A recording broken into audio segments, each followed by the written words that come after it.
What's up, everyone? Hope everyone's doing good today. We're going live. We got a whole bunch of comments to go through. They just come in day after day, and I don't understand. They just keep coming. Of course, it's not all good comments. It's mostly not good comments. But anyway, we're gonna get into it. I bought the wrong ship. I went to Stanton to buy an arrow, and I came back with a Herald. Don't ask. I won't tell. But that happened. So I bought the wrong ship. But I've always wanted the Herald, and I already have an arrow, and I sat there at the kiosk to buy a ship, and I was like, oh, they don't have arrows here. And then I started walking away. And then I was like, wait, they had a Herald here. So I would turn around and I went back and I looked at it and I was like, yeah, I can make another 1,000,000 credits and then buy an arrow another time, right? So I just bought the Herald. I did. I bought it. And some might say, well, why'd you do that? There's no use for it. It's a great ship. Changed my mind. It's a great ship. No, it's actually really awesome. I really like the inside of it. Other than the toilet, which is just kind of out in the open, just sitting there. I'd imagine that's probably not the best place to put a toilet. But they did. But that's fine. We're going to take the front nose gun off. We're going to try low fly it. It had some pickup to it. When I took off, I was like, oh, this thing it's not heavy. It most definitely has some forward thrust, if you know what I mean. Because the ship was built upon a thruster instead of the thruster built upon the ship. But we're going to get into that a little later.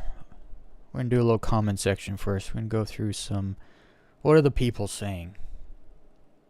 And are they good people or bad people? Or are they just ignorant people? Sometimes, people say things because they just don't know. Other times people lie. They lie because they have a bias and an agenda. And it's weird because it's just a game. Why would you lie? But they do. And we gotta deal with it. We gotta call out the lies. We also gotta agree with the truths. Some people say some harsh things that are just true. Alright. It said 19 comments.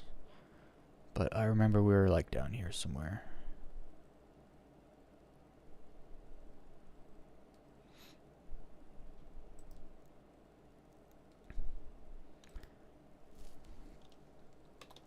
The ground legs DLC. Because we never got the space legs DLC that we always asked for in Elite Dangerous. So sad. I'm Elite Player. Just left Station X in Crab Nebula. Banked 1.1 billion in cartographic and exo data. On way through Sanguineous. Is he talking about Sagittarius, maybe? Anyway, eventually towards Beagle Point. It's too barren out here. You need to be able to land on Earth-like worlds, higher atmosphere worlds. It's this that Star Citizen gets right. Can you still lose your cartographic data? Hey, what's up, Alan Bow? I'm gonna try low fly everything. I feel like the Herald's, it could be good because it's not too, it's bigger, right? You're not gonna be fitting through tiny gaps or anything. But I feel like when you tilt it a little bit forward, you're like the cockpit view. You have kind of side windows on the bottom of it too, so it has really good visibility. It's all gonna come down to the motion in the ocean. I don't know why I used that term, but I did.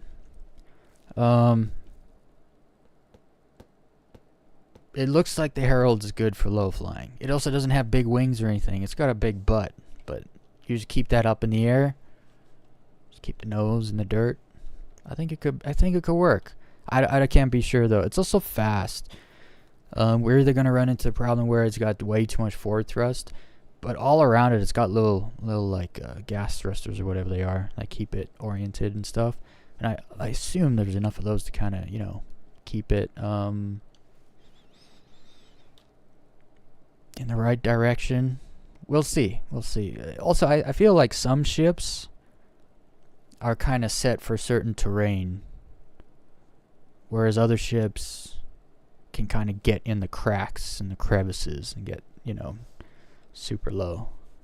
We just got to find the right terrain. That's usually what it's about.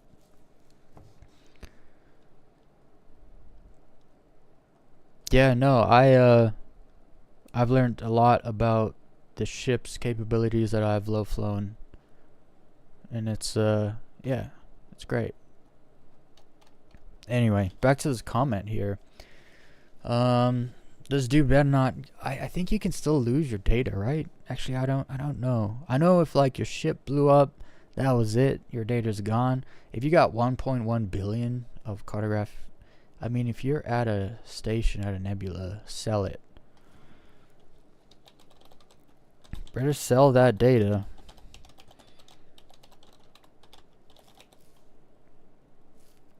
I don't know if it's still a thing, but I'm gonna say that because that's what I know.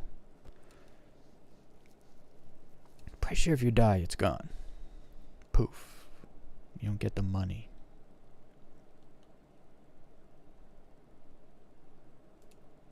Also, should I ruin it? I'm gonna ruin it. No, it's not ruining it. I'm saving it for him. I've been to Beagle Point. There's nothing there. There is nothing there. It used to be like the furthest point you could go from Seoul, but it isn't anymore. So it's not. Don't go there.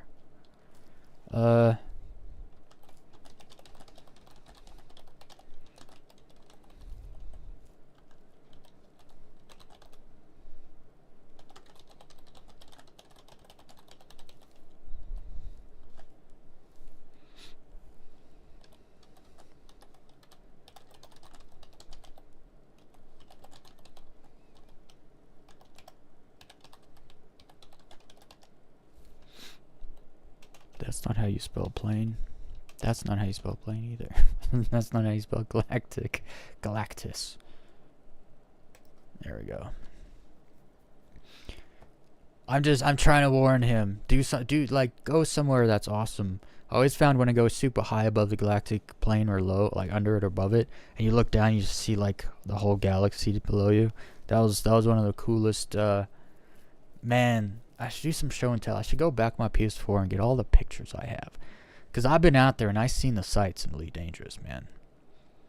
I spent a lot of time out there in the black, just looking for certain things, like cool, like you know, like I found a black hole system where it's 3 black holes orbiting each other and they're all quite close, but you can like line them up and make the, you know, the background all, it distorts it and stuff, but you can like, you distort the galaxy like through all the waves of the black holes and stuff. I got some crazy pictures out there.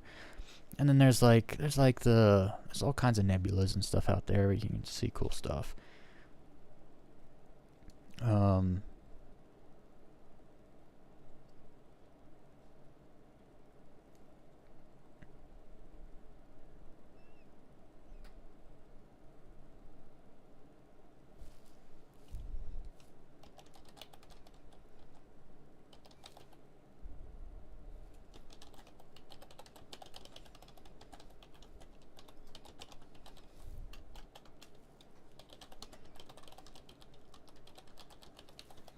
You gotta have a pretty hefty jump ship though if you're going up or down. You can't just be in like an Asp Explorer with my 55 light years.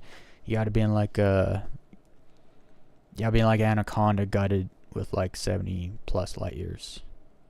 I think my Anaconda was like 71 light years, and I didn't have any fancy, like any of the new fancy stuff in it.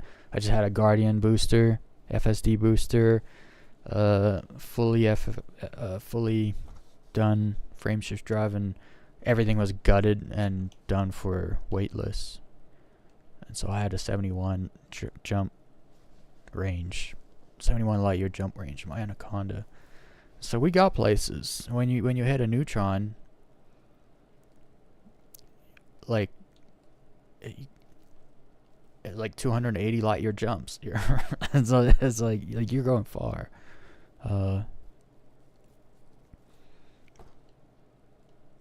That's the only way to travel, man. Else I don't know what you're doing. I hear you though. I hear this guy.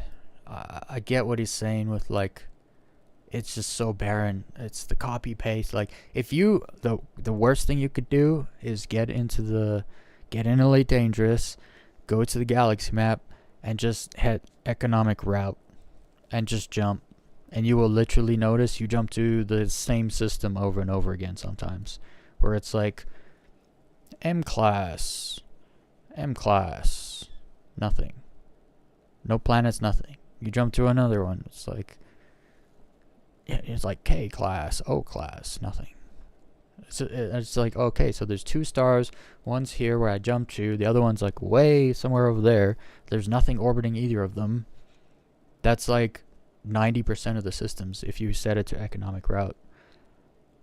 And you all of a sudden realize, whoa, there's literally nothing out here. They couldn't even fill, like use an automated system to fill the systems all with at least something. Sometimes you jump to a place and it's just a one single star. It's like, oh, here's an O class star. What else is here? Nothing at all. It's like, well, what a waste of a jump.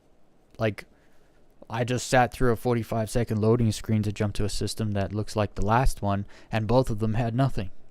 And it's like, yeah, welcome to the 1-to-1 galaxy. It's like, yeah, it's very wide and very shallow. Welcome. I get what he's saying though. I like the representation of how barren the galaxy is, but well, no. Here's the thing. In Elite Dangerous, it could still be as barren as it is, but then have those little gems. Like if you go into Star Citizen and you go into the orbit of Bloom and you look at that planet, you sit there for 10 minutes just staring at it. It's like, holy, this place looks so cool. And then imagine there was a Bloom,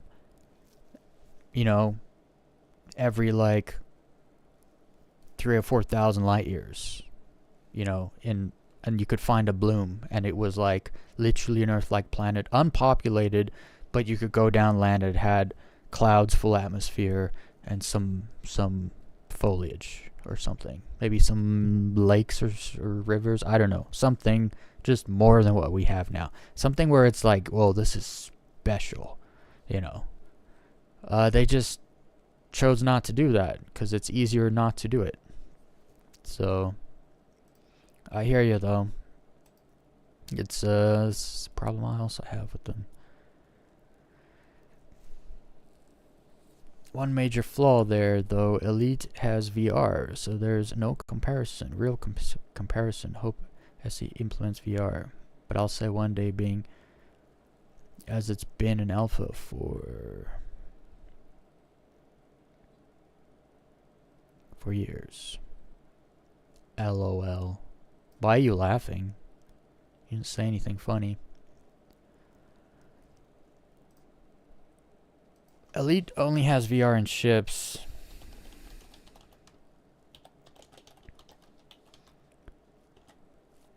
Unless they've updated it, but not to my knowledge. Maybe he'll update me on that, but I don't think they have.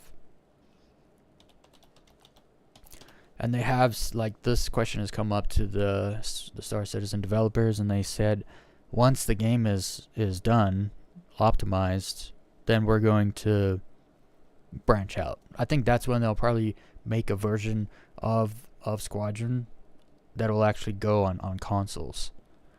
I don't know if the PU will ever end up, like, will Star Citizen ever end up on consoles? I mean, next gen consoles, the PS5 Pro is running. Like, that thing is running. So I think they could if they optimized it correctly, just for that. But that takes time and money, and they have both of those things. So I see it. I see it happening.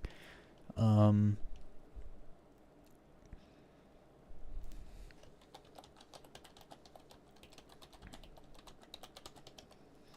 still think head tracking is better than VR, because you get to use your TV and you don't have to strap a screen to your face. I never understood the strapping the screen to the face thing. Yo, what's up, Stealth Pepper 9? Yo, Stealth Pepper, and that's a great name, actually. It's always the quiet ones that make you cry. That could be your motto.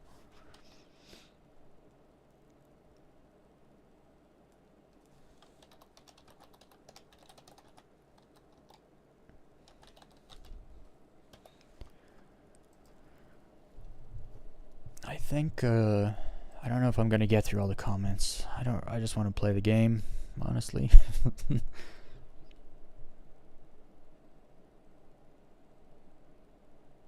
Even famous YouTube influencers that are diehard fans says Star Citizen is a scam. Okay, name one of them.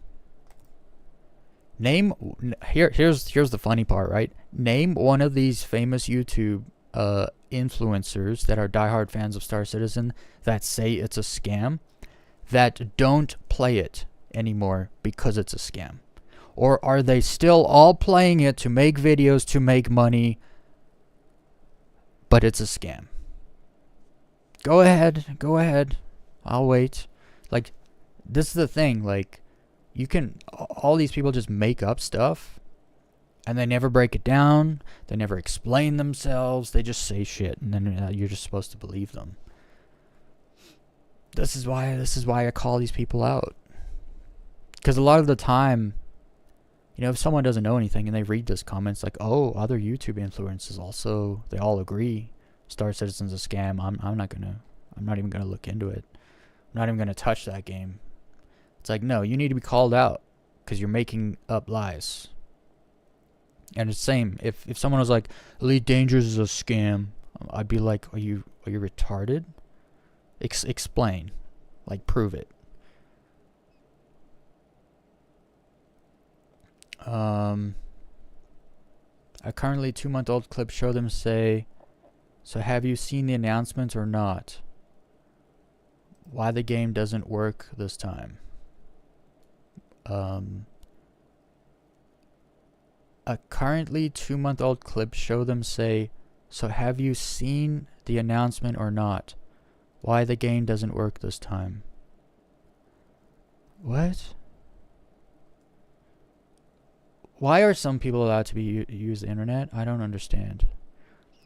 Elite Dangerous is finished and playable as long as Star Citizen is in development.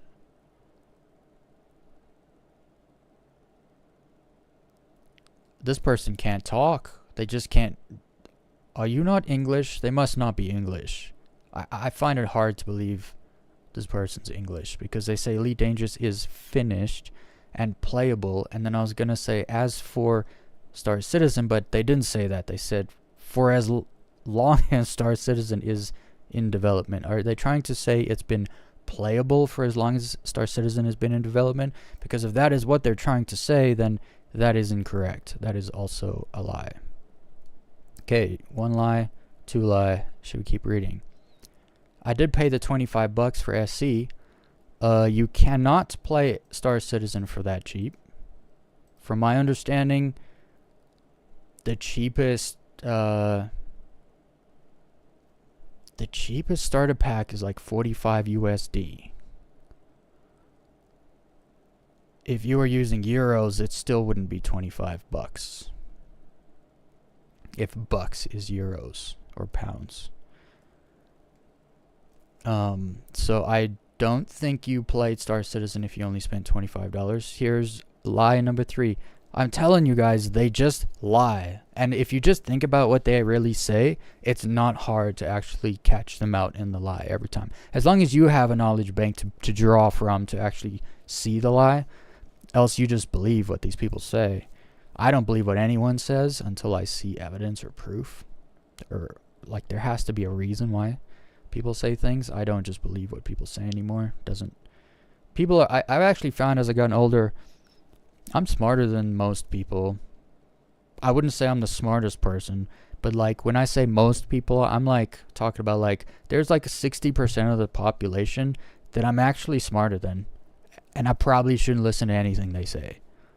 You kind of find your place in the world, and it's like, oh, yeah, they said that, but that we're just going to leave them over there. They don't matter because they're nowhere near as smart as I am, and they surely are not as smart as the people that are way smarter than me, so we're just going to ignore that person. This is one of those people. This is one of those people you just ignore. Looking after gameplay, there is none. So he spent 12 hours in Star Citizen and couldn't find a single mission. He couldn't find a single ship to salvage. He didn't learn how to mine. He doesn't make any money to buy any new ships. And then he said, you can't equip weapons for your spaceship. I literally can take weapons off and on my spaceship with my tractor beam, or I can do it in the vehicle hangar. You can choose. You can do either or. That's a very good saying, actually. Liquidus Talon. Life is a filter system. Take what is useful, discard the rest. Unfortunately, there's more. As time goes on, there seems to be more and more to discard than is useful. And I find that a problem. I feel like people have so much more to offer to the world and those in their life, and they're just doing nothing. Is that just me? Like, people used to more people used to play music. When I say music, I don't mean, DJs. I'm talking about people that write and play music. I feel like there used to be more like real. I play music. I don't write music. I'm not one of these people. I'm talking about like people that can play instruments but like create. And they don't do it for money. That's not their living. You know what I mean? They just do it because they like doing it. You don't get people writing books because they like doing it. People try to write books to publish them to make money. It just becomes like what do people do with their spare time? Oh, they just sit there and scroll, or they just sit there and like take in mindless entertainment. We as a species are not doing anything with our time by and large. Some of us are, like some people do other things when they have free time, but like you want to go sit with like an old group of friends, and the things that come up or get talked about, it's like, I've learned nothing today. And I also realized I'd never know why I was ever friends with those people in the first place. It's like, it's I don't know. I feel like the average person is not trying to better themselves anymore. But I feel like it's because we're not really encouraged to. We're just told what to do. Here's this. Remember this. The test is on this date. Remember this for this date. And either you do or you don't. And then you proceed through life or you don't. And it's like, there's just no like, I don't know. This just went completely off over the rails, this rant, this conversation.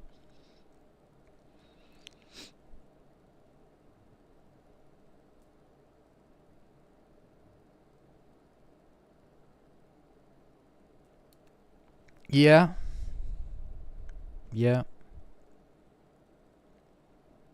Look, I'm not saying we should not ever, like, oh, people shouldn't just watch I think it's fine if you watch a movie a day.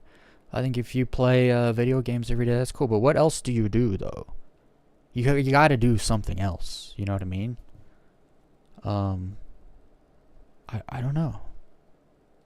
It's wild. It's kind of like out of my. I'm only starting to learn there are these people like this where they work a 9 to 5, but that's it.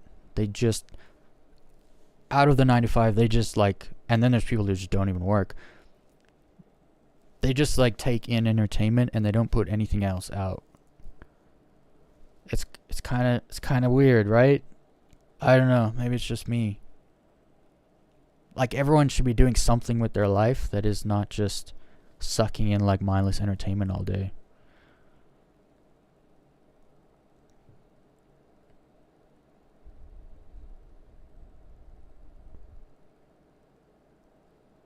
It is such a rare thing, and I bring up music, like playing music, just because that's more my dad, the generation just after. So I can play the drums, the bass guitar, the guitar, and the piano. My dad can play like 40 instruments. It's like, and he was just the one generation before me, and then his dad, like, it was a piano teacher and could play a bunch of instruments, and so it's like I come from that. But if I didn't, what would I do? Would I just do nothing? Or would I be like a karate, a martial arts enthusiast? Or would I be like, would I be into like, what would I be into? Would I be into some kind of sports or something? I don't know. It's wild to me. But then again, I also didn't grow up. Like, I wasn't allowed video games when I was a kid. It's like, go outside and do something. So I kind of have that mentality of like, go outside and do something. I grew up that way. I bought my first video game console when I was 22.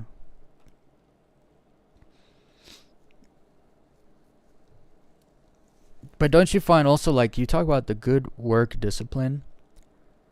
I learned that not from like being in school and studying things I don't like, or that I'm not interested in. I learned good work discipline from doing things that I actually like. So for instance, I like Assassin's Creed. Why do I like Assassin's Creed? Because I like storytelling and history.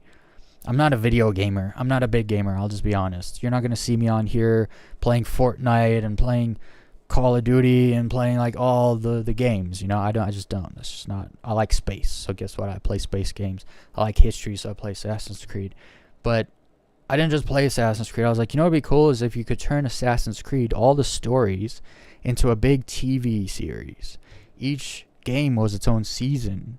And then I made the commitment, because I've learned how to edit and do things. I made the commitment to play through the games and then film and edit them in a way to turn them into TV series. So that's what I do. That's how I started my YouTube channel. That's how I got my first, 2,000 subscribers, is turning Assassin's Creed games into TV shows. And it's like, I wouldn't call it successful. I think the most viewed episode was probably like 3,000 views or something. So it's not like, whoa, But at the same time, it's like I did something. I didn't just sit there and play the game and was like, oh, that's cool. Like, I did something because I found I wanted to add to what was there already. Also, like, I don't have time to play all the old Assassin's Creed games anymore. It'd be great if there was like a really comprehensive, well put together show. And I prefer TV shows to movies because TV shows can have more time to convey the character development, the world building. Like I say, I like storytelling, so it's I don't know, I added my 2 cents. I feel like we used to get more like fan, not fiction. It's super easy to write fan fiction. You can just sit there and talk to your phone and have it type out whatever. I'm talking about like actual like creative development or adding to something that's already been creatively developed. There's like none of that anymore. I shouldn't say none, because there is some people. Remember like Red versus Blue? Or what was it? Green versus... No, it was Red versus Blue. It was that Halo, that little series that those dudes made with the Halo characters. And they were just like make fun of each other or do whatever. I can't remember all of it now. That was like over 15 years ago. But stuff like that, I don't know why. It's crazy too, because as I'm saying this, we're in the age of content creation. So there are people like doing stuff, but it's also a lot of these things. I mean, look at what's that dude that went to Korea and got arrested? Johnny Somali. His content was literally just pissing people off in public. Like, how is that adding to? How is that adding any value to anything? It's probably also the algorithm.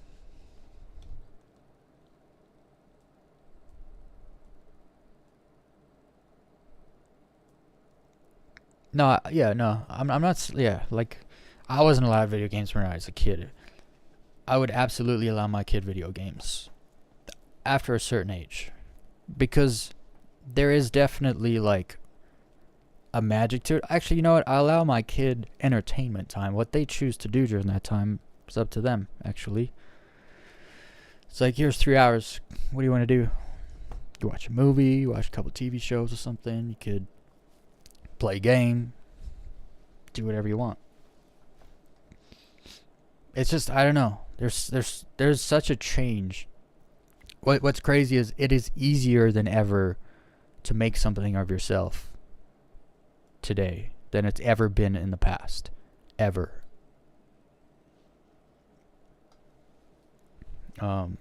It seems like a lot of people also spend most of their time complaining instead of actually making a plan to do something. There's also like a very problem with like fairness in society. Everyone wants to be equal and stuff. It's like, I'm sorry, but we're not all equal. That's just a natural fact. Like, nature doesn't make us all equal. So we just have to take what we have and make the best. Do the best. If you got less than others, guess what? You got to work harder. So put your head down, get to work. Don't just complain about it, because that won't get you anywhere. I don't know. There's a lot of that. I don't know how I just got all of that out of what this guy was saying. I think it was going off what you were saying in the chat. You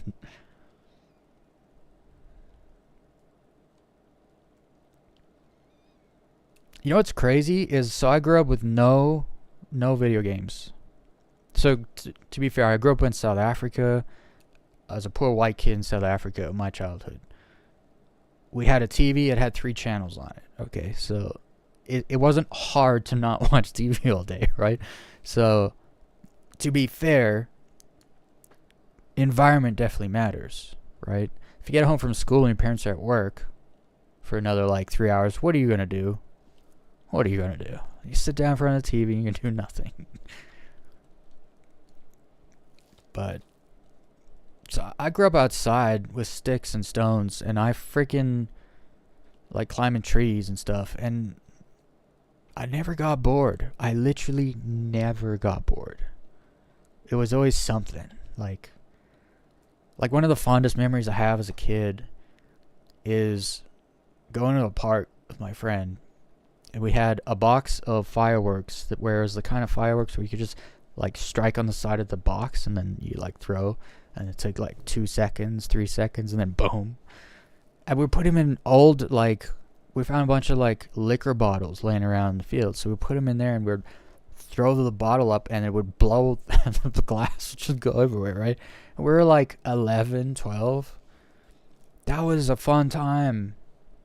But one of the liquor bottles had some liquor in it, and somehow it caught the field on fire and the whole thing burnt down. We never told nobody. But that's like a super fond memory I had. If I had a video game console, I don't know that memory would exist. Now, I have fond memories going to my neighbor's house and playing Crash Team Racing on the PS1. That was hella fun. Late nights, going to bed at 2 a.m. But yeah, no, I have a lot of really great memories because I didn't grow up playing video games. I wouldn't trade it for the world. I never got bored. And now I see people say things like this guy earlier said something about, I'm just not even going to reply to this guy because he was just lying. But earlier this guy said something about he got on the game for 12 hours, couldn't find anything to do, was bored or whatever. It's like, well, how do you live? If somebody gave me Star Citizen as a kid, I'd be like overwhelmed. There would be no boredom ever. Not even close. And yeah, I don't know. Maybe people are just like, have we become oversaturated with really good entertainment, and it's kind of to the point where you actually have people just getting bored? I don't understand that. I really don't. See, but that's why I always come back to IQ, man. If you can't come up with something to do, you're going to be bored. But if you have a low IQ, it's going to be harder for you to make up things to do for yourself. People treat everyone as an equal, but you actually have to be easier on some people because they aren't that smart. And that's not their fault. So you actually have to kind of be, you can't treat them like everyone else. You can't.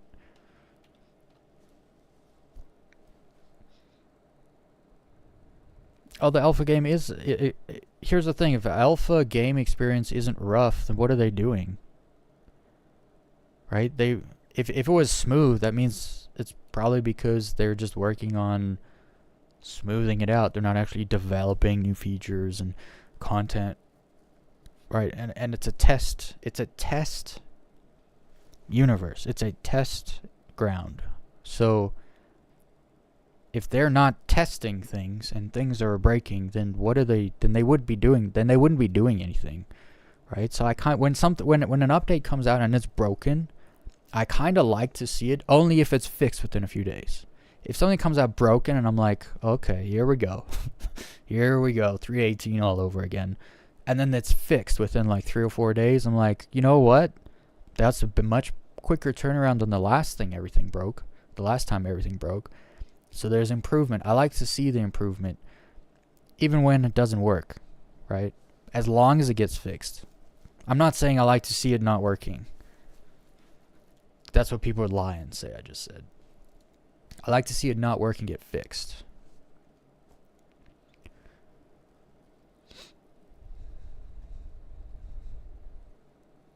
Well, yeah, no, that's a good point. Kids wouldn't be able to enjoy an alpha because they'd run into a lot of problems they'd have to solve, and kids can't solve problems. Their minds just can't. Dude, I remember, like, I compare my intelligence now to when I was a kid. Not knowledge base, but actual capability. And holy was I stupid when I was a kid. Compared to me now, not compared to other people or anything. And that's just natural. It's normal. So, but that's why you make games for kids. Also, when I say kid, I wasn't meaning like a 10-year-old. I was meaning more maybe like a 15 to 17-year-old. But no, it's still. Yeah, no, I agree with that. I wouldn't recommend an alpha to a younger me either. I'd recommend like a No Man's Sky to the younger me, and I'd be over the moon with a game like that. So, I mean, my nephew plays, he's like 11, 12 almost. He plays a lot of like Zelda, stuff like that. I didn't have stuff like that when I was a kid, when I was his age. Alright. I'm not going to get through all these, am I? Oof, there's a lot. This dude was just straight lying. I can't believe he said even famous YouTube influencers. Why didn't you just name them, dude? If they're a famous influencer, we know who they are. Like, just name them.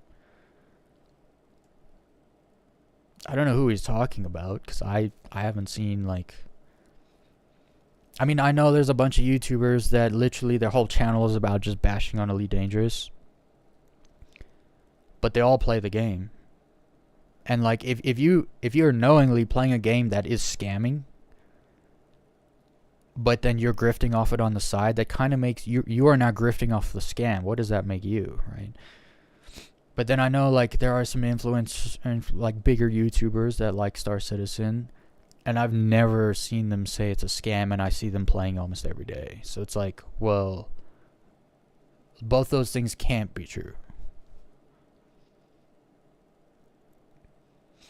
Elite Dangerous is for solo players, while Star Citizen is for team social players.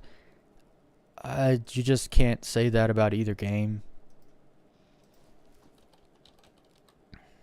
I don't think you can say that.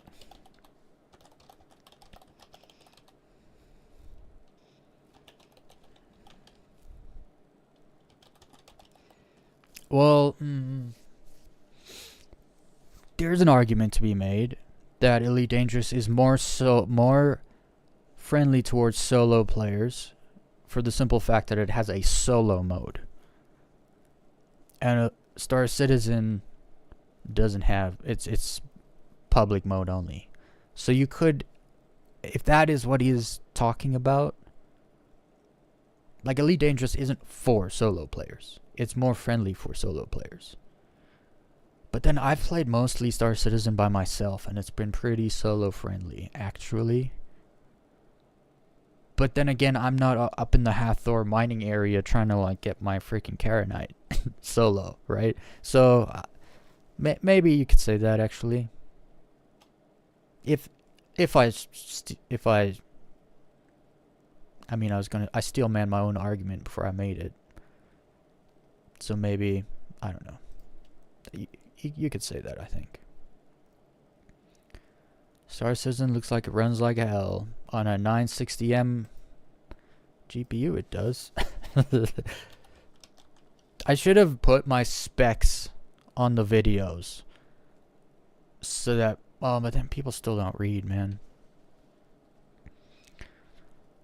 The Karanite collection. You might have me mixed up with someone else, good sir, because I have zero plans to collect any Karanite at all. I think the Karanite thing, all that stuff with Wicklow, all the org gameplay arena, you can call it, there on Daymar and at Aberdeen, I think it's fantastic. It's not my cup of tea at all. But I'm glad they did it because people actually enjoy it. I'm seeing a lot of people say they're loving it. And that's great. I think it's great that people find something in a game that they really enjoy and they do it. I think that's great. Not my cup of tea. You won't see me over there. I did a low fly pass there one time. That was it.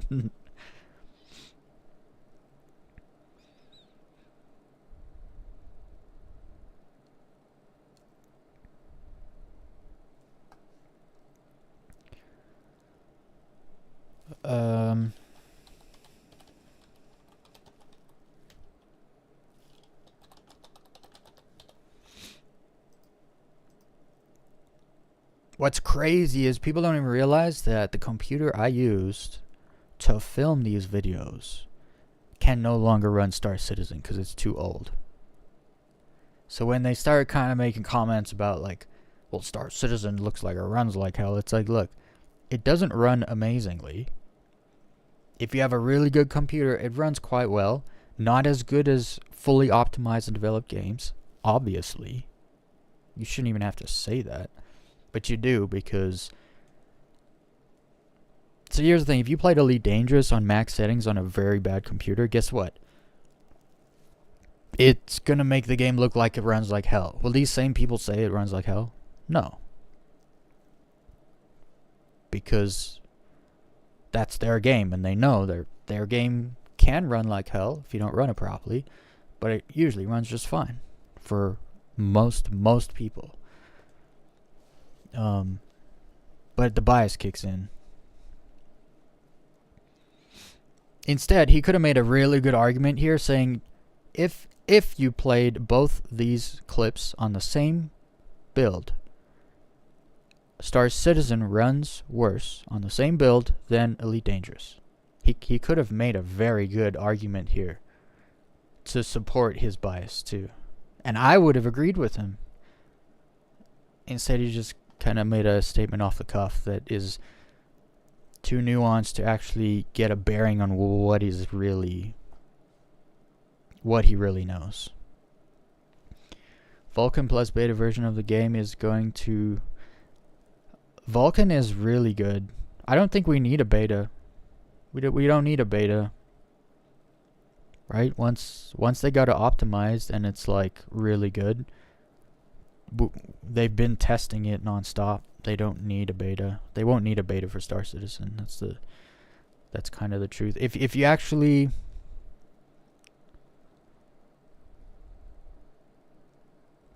In a way, they kind of run the beta simultaneously with the alpha. If you look at Evocati PTU as the alpha and then the PU as the beta, they kind of are doing that. But beta is also kind of synonymous with the demo. Like if you get a early access to a game that's about to come out, you're usually playing a demo. You get a piece of it to try out. But then the PU is not a piece. That's what they have, you know? So I could be actually kind of wrong. But there may be an argument there at the same time. This guy's great. He gets it. And he's also really nice to people that lie, which I have a really hard time doing. Yeah, the beta should be the final polish. I just think they'll just run it out to the PU like they regularly do. Or it might be like a PTU 1.0, PTU, and that'll be the beta. Maybe. I see them putting like a 1.0 beta into the PTU for like 3 months, for like a whole quarter, and then just like get rid of the PU, gone. The only way you can play Star Citizen is to play the PTU, the beta in the PTU, where it's going to be there, and they're just going to bug fix for like 4 to 6 months, and then we'll get a release date. That's what I'd do anyway, but I'm not them. They might have other plans. Also, by that point, I'm expecting Squadron 42 to already be out. A lot of people have this idea that Squadron's going to come out with Star Citizen, and that's not going to happen. It will not happen.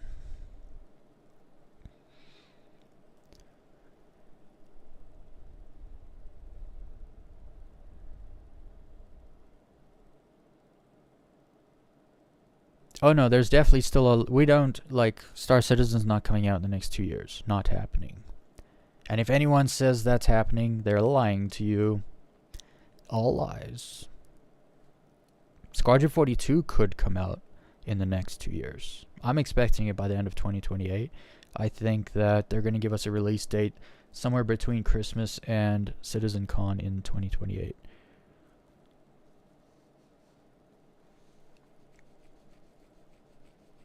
Sorry, 2028, end of 2028 for Star Citizen. End of 2026 for Squadron 42. That's what I'm expecting. Things could go wrong and I could change my... And that's not me, like, necessarily saying it's gonna... That's what I'm expecting. I'm not saying that's when. That is just what I'm expecting. Because they've already been done feature completion in Squadron for long enough. They're definitely just working on story and fleshing out smoothness and optimizing and stuff, and that just takes time. So let them cook. It's good to know that they're no longer doing feature creep on Squadron 42 though. Like that part is all good and done. And that is the battle. Like, once that's done, the game's there. It is coming out now. It's just a matter of when. Because for a long time, we did not know if Star Citizen or Squadron 42 was going to come out. We didn't. People said that it was. They didn't know. Nobody knew. Chris Roberts himself had no idea. I think once they hit server meshing, it was like, it's on. We have persistence, replication layers, server meshing. It's all in the game. It's working. That's like what they needed to really know. Like, okay, the game is going to come out. They've got the biggest things they needed to make it happen. And so now it just comes to doing the work that takes time, instead of trying to overcome things that are meant to be impossible to try to get something to market. That's no longer where we're at anymore. So that's how I know it's 100% coming out. We just don't. It's just now going to be time. Previously, like 2020, 2021, we didn't know if the game was coming out. We just didn't know. There was no way to know, actually. I think now there's much more foresight based on what we have. You can kind of see what's happening now. Where are they going?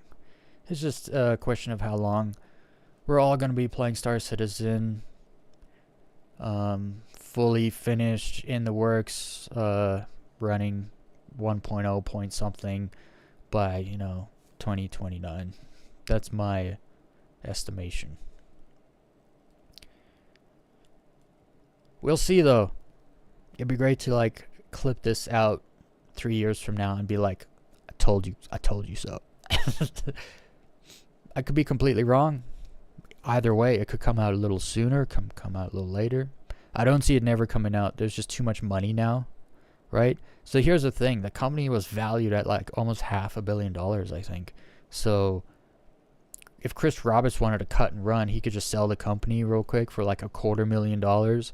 Some Chinese financial firm would just buy it up, and they'll like do something that puts the game to market, which will not be the vision, what it was meant to be, but it will be something that people will still buy and play, so that they can make money.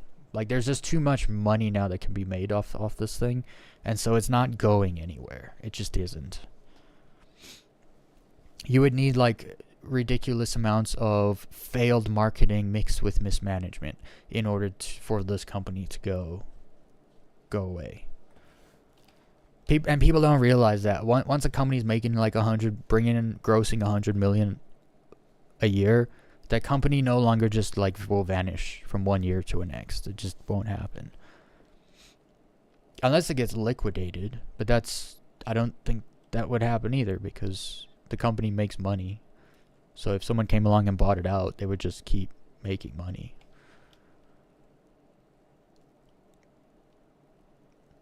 Although there is a lot of assets and technology that they could liquidate to other AAA gaming companies that would buy stuff in a heartbeat also, I bet.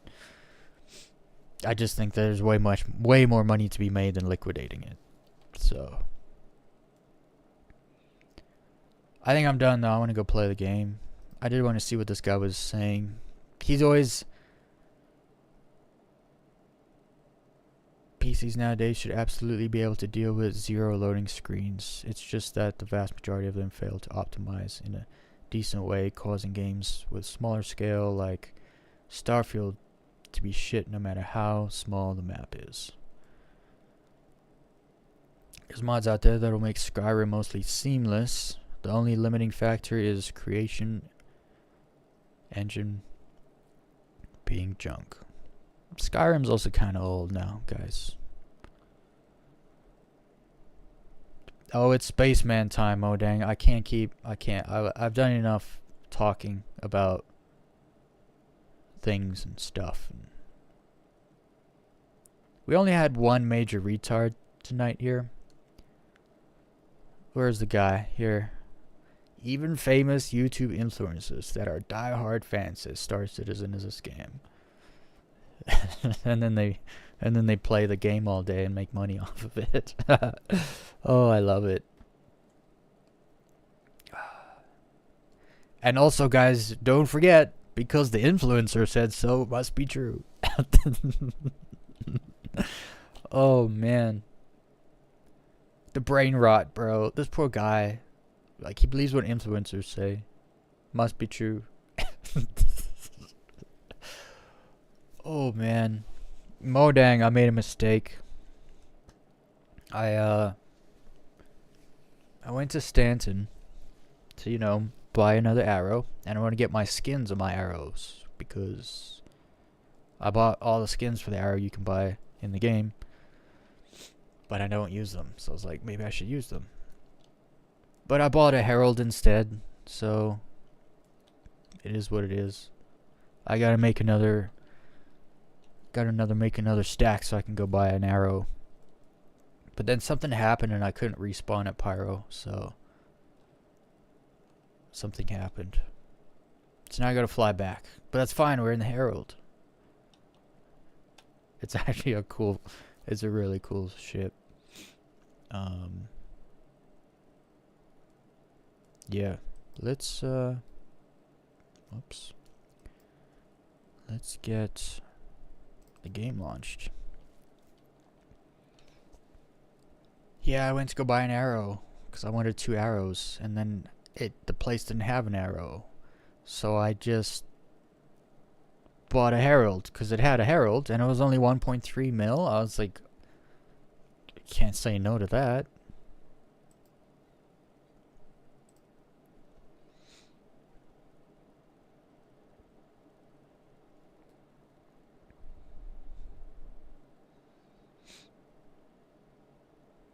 The inside's actually sick, and it has a hardcore like data geek feel inside. Like you feel like you're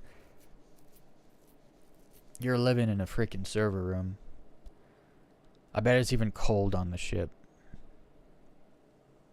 But the toilet, something's wrong with it. I don't know who put that toilet there, but there's no ways they just leave that like that. It's just, there's like the servers literally all like stacked and like, you know, doing their thing, and then right next to them is just a toilet. And it's like, I don't know if that's safe.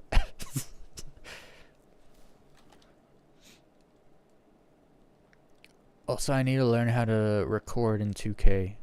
I'm not putting out any more videos.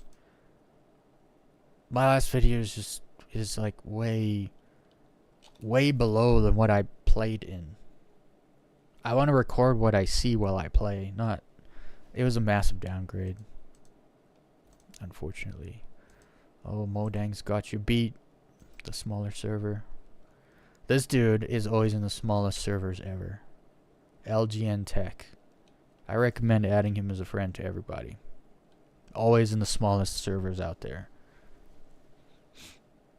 This is actually the first time he's not been in a small server. And he's still in a server under 400 people. Sip of water for all the nose breathers out there.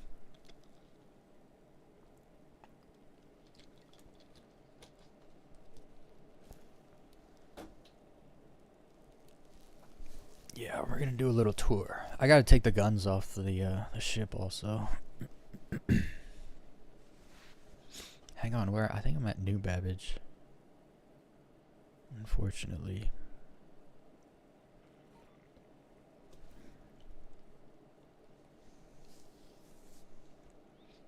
I did the trip, made the trip from PYRO. Where was I? I was at a station called like Endgame or something. I don't know, it put me somewhere where it was not. I got a crash. That is my second crash this year, guys. Do we gotta do a little verify? That would make sense. I was about to load into, I heard the calm thing and then it crashed. Please do not submit any sensitive or personal information. That's okay, I won't submit any information. I don't really crash often enough for it to matter for me.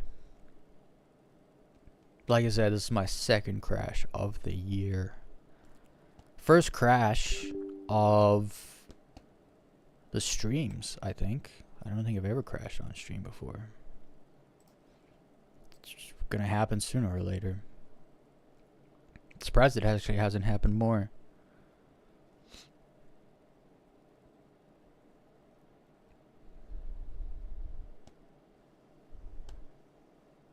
Don't say that, Modang. If I can't play the game with the Herald, I'm not playing the game at all. I'm gonna go join the Elite Dangerous cult and fly a beluga liner to Beagle Point.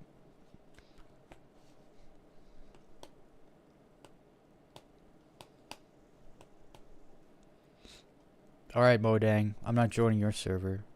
Oh, now I'm shard locked. It looks like I'm joining.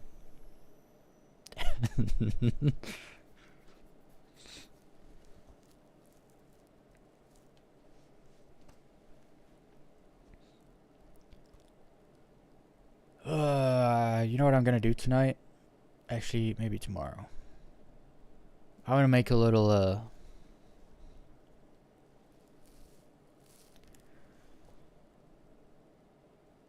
an Assassin's Creed logo to put in the shelves behind me. Cockpit cultists. I don't call it something else. But that's actually pretty funny. The cockpit cultists.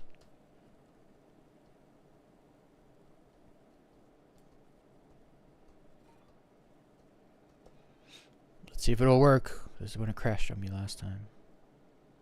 But it says CPU utilization 100%. Why is it spiking like that? Oh, my OBS was spiking too. I wonder if my OBS crashed my game.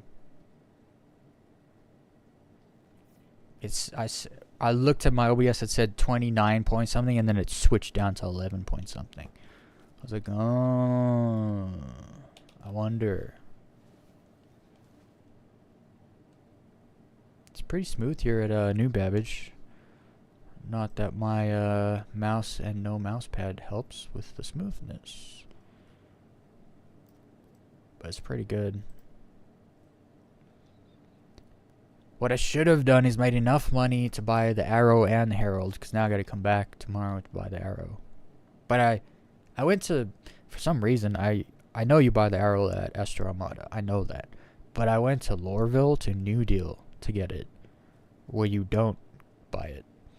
And then I went to, I actually left because I was like, oh, the Arrow's not here. So I left. I was walking away. I was walking past the ship they have there in the lobby at Lorville. And I was like, hold on a minute. Let's see if you can get the Herald here. And you could, because they sell Drake stuff at Lorville, and I bought it. So now I have a Herald, and I gotta say, I don't regret it. I bought the wrong ship, and I don't regret it. Partially because I already have an Arrow, but still, I don't like waiting the minute and 45 seconds for the Arrow call time. I don't like it one bit.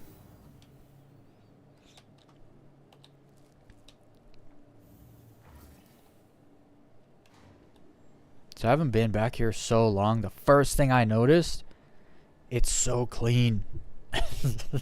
Pyro is so dirty. There's just dirt everywhere.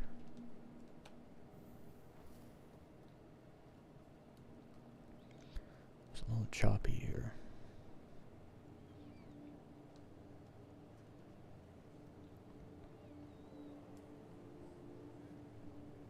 I thought I left and went to sleep in space.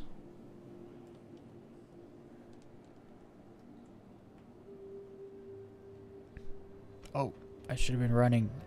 Dang it. Sometimes I just like to walk fast. I got a lot of stuff here. Maybe I want to take something with me.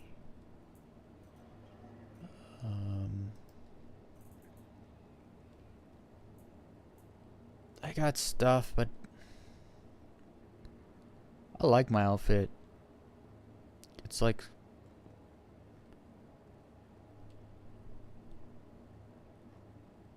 I'm not doing any combat, first person combat or anything. So the helmet is just a goof. Like, we don't wear the helmet seriously. This is my bounty hunting outfit actually. We've got the Coda pistol. People don't realize it's a 2-tap pistol, right? It's basically a Desert Eagle. So that's all you need. You just need a Coda pistol. Just for self-defense.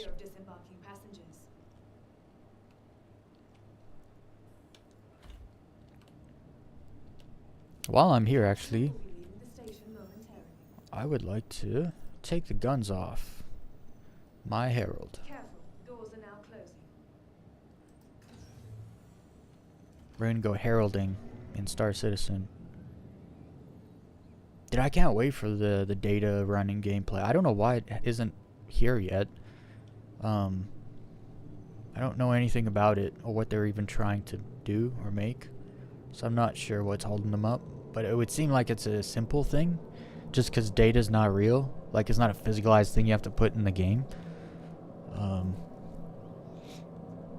But what's funny is I love both the MSR and this ship. For no reason. So when data gameplay comes in, I'm probably just going to have these ships already. Vehicle. Weapon. Unequip. Weapon. Unequip. Weapon. Unequip. Save. Alright. Took the weapons off the Herald. There's like a size 3 and 2 size 2s. If something attacks me, those are not going to help. They're just not going to save me. So, take them off. It's fine. I think what would be cool is making a Herald as stealth as possible. I don't know, I have a dream of making a Herald stealth.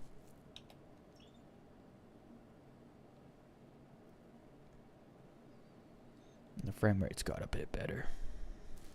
Let's see if the elevators work. These ones always kind of take some time to actually come up.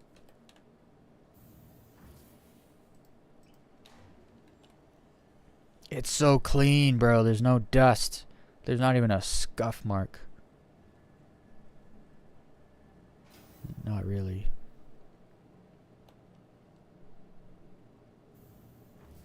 Microtech's got some Roombas rolling around at nighttime. Make sure it's spick and span. They need to send their Roombas to PYRO, let me tell you. Oh, look at this place. Is that a... I was just gonna say, is that a reclaimer? You can always tell the reclaimer, so it's got that stupid bright light on the front of it. Ah, look at that.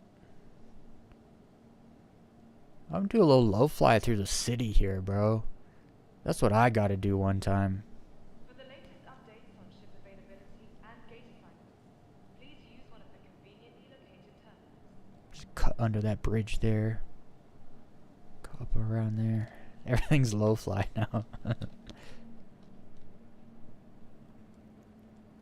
all of us at Microtech, welcome to the new batch. Alright, let's go back to PYRO. We're gonna go make some money. We're gonna do a little low flying. I just need... So I put a thing on this... on my arrow. Remember, A ship skin. Whatever it's called. Paint job. Herald. Let's see how you are on quantum fuel, Mr. Herald. I'm gonna call that my Herald Harold.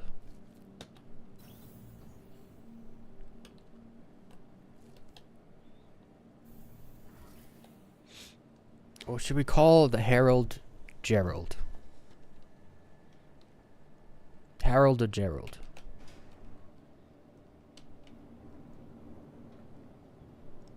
Look at it. I find the wings kind of funny too. I think they're only there to hold the weapons on. I don't think there's any purpose for them other than that. I think my skateboard's bigger than these wings. Anyway. There's some stuff here. This is all for the data stuff.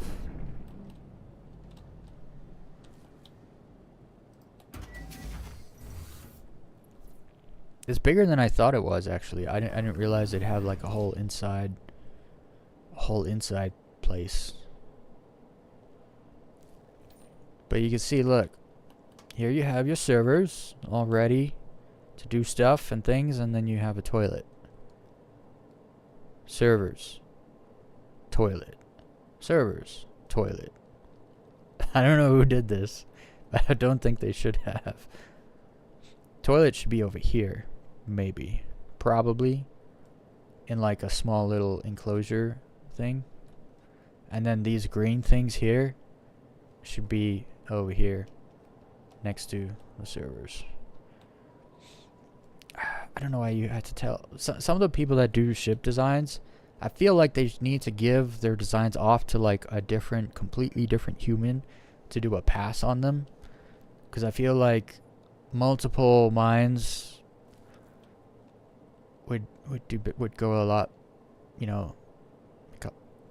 Because I have a hard time believing someone made the constellations and put the freaking 2 bars across the center of the screen and then handed it off to multiple other people, and all those other people were just like, yeah, it's great, perfect, awesome, let's go with that. I find a really hard time believing that happened.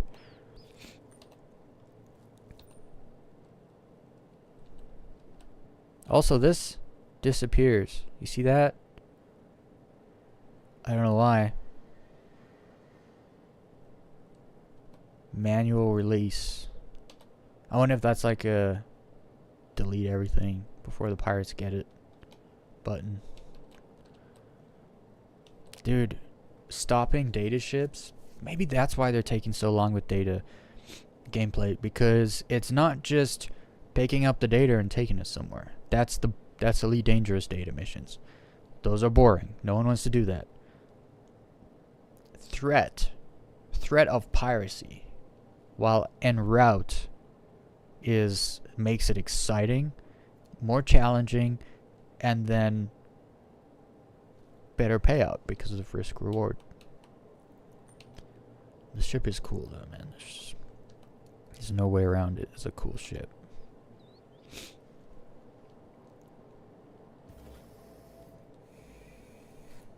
It has decent visibility because, like, it has these bottom windows here, which help quite a bit with seeing how actual close you are to the ground, because you can see the ground closest to your ship. If it cut off here at this bar, it's a little harder, but that little window down there actually makes a big difference. Not that I have head tracking and I can look down there, but peripheral vision. Let's go. Back to PYRO.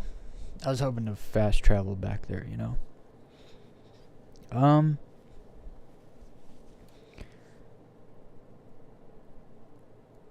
don't know how it handles. I flew here from Lorville, and that's all. So I don't. It's fast. It's 1400 in nav mode, so it's fast. Obviously, it's an apartment strapped to a rocket. Let's go.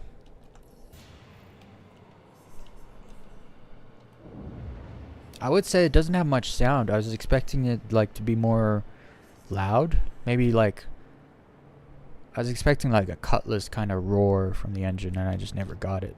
So I was kind of disappointed on that front. Cause look at these things.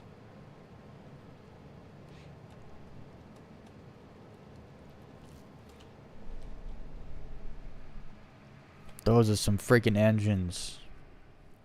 It's like a subwoofer and a tweeter. But the tweeter's the size of a car.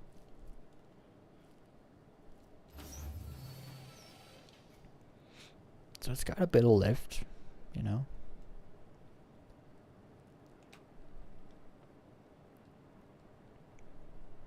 It's all about the forward motion though, I feel like, with this ship.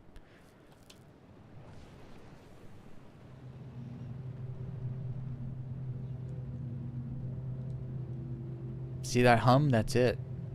That's all you get.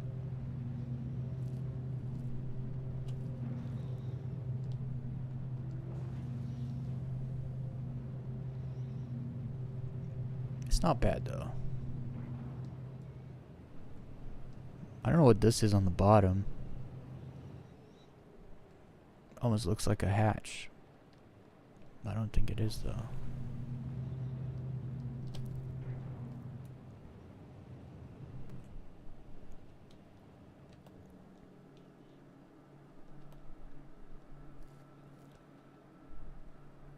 I got a lot of power in this thing. You could probably make this thing really stealth, actually.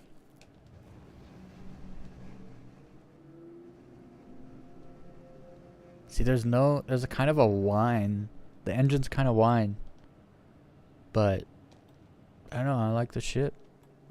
I'm gonna, if I need to go somewhere, I'm gonna jump in this ship. It is what it is. I like it. And that's if it doesn't low fly. If it low flies, I'm gonna be flying this thing almost every day. I have a feeling it low flies. It's just kind of sluggish when it needs to make minor adjustments. So it's probably gonna be good on like a a rolling hill, flat-ish plane on a moon somewhere like Lyria or something.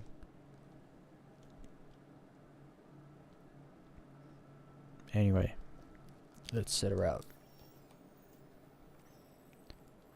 PYRO Gateway.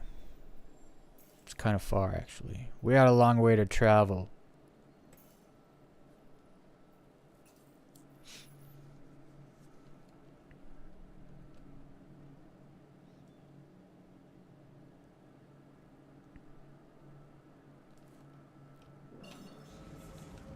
Hold on, I want to actually see how fast do I go?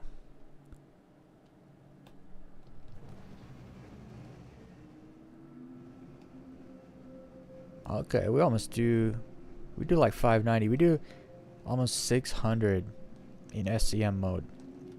So that's good. You know, if you need to get away and you got a Constellation on your ass, you're getting away. Constellation's doing like 200 and a little, 210, you know, less than you are in SCM mode. So that allows you to kind of break away and then jump into nav and then pop out of there.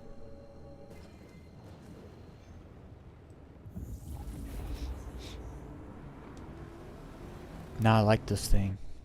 It got no love. It looks like a...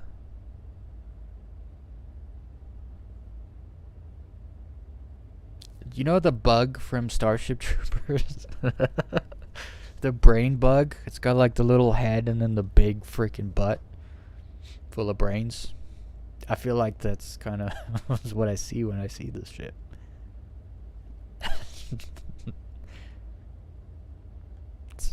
It's ridiculous, I know. Especially from this angle right here.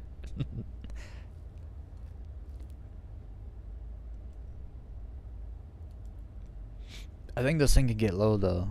Like, think about, you know, you tip the nose to match the that kind of angle from the lowest point on the bottom to the nose.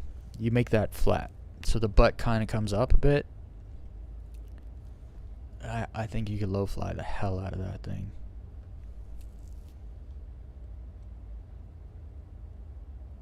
I don't think gaps are going to be a thing though. You're not going to be like creeping through gaps and stuff in this thing.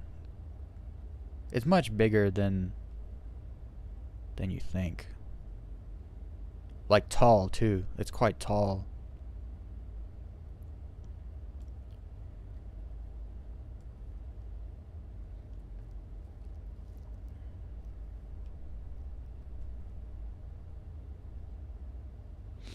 I also think it is as it came out too. Like, I don't think they've actually done anything to this ship. No one really flies it, and it doesn't have a purpose yet. So I don't think they've actually done anything to it. So technically it's probably not even finished.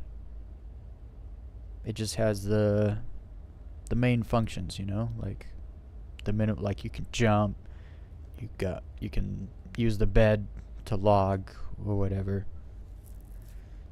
It's weird too because it has a second seat in there in the back, but it's like a support role. It's not a crew. Unless it is a crew and I don't know how to work the beds in the back. Because I think there's 2 beds in the back, but I don't know how to open the top bed. Or if it even is a top bed. Or if it even opens yet. I could see them making a bunch of variants of this ship though. You could do a lot with this kind of design. It's a cool ship. It's a slow ship. We do have a stock quantum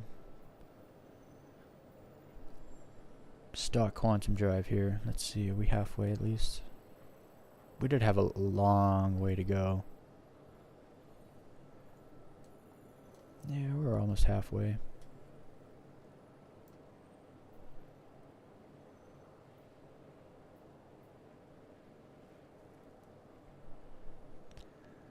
Let's see how our quantum fuel is looking. 44% quantum fuel. Oh, but I didn't, okay, so that's fine, actually. Because I jumped from Hurston to Microtech, landed, never refueled, pulled it out right now, and then took off. So that includes from Hurston to Microtech. Which still makes it kind of... It probably goes... Actually, that's standard. I think all ships actually go at least 100 GM before needing to refuel.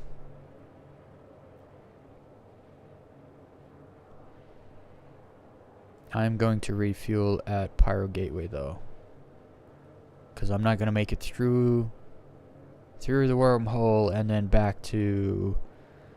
I'm going to go back to Gaslight Station. No, where was I? I was at Checkmate. We're going to go to Checkmate, which actually isn't that far. No, I'm still going to need fuel. The jump gate takes like 25%. Something like that. So everyone, make sure to fondle my like button. Don't smash it. You'll catch a charge if you smash my like button. For vandalism.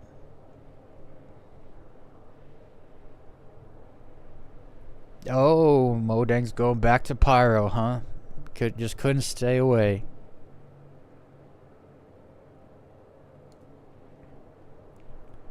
I kind of can't stay away either. Not that I had enough of Stanton. Stanton's great. Stanton's home still. But Pyro's new. I like it. It's kind of crazy how much Pyro feels like a big DLC. You know what I mean? Like a new DLC for this game. I'm telling you, it's released. It's just in alpha. I know it doesn't make sense, but it's a straight up game. We get the updates, we get the patches, we get the big DLCs, we get all the stuff. At least that's how it feels from someone that plays it every day.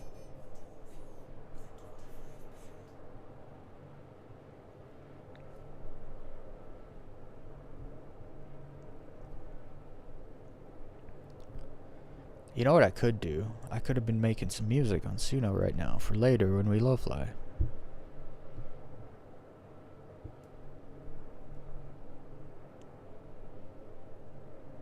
Seeing as this thing's kind of slow. Well, actually, no, I can't say that. I just jumped across the freaking system. That takes time. Stock quantum thing or not, it's a long distance. This is literally 70% of the Elite Dangerous gameplay right here. You're looking at it.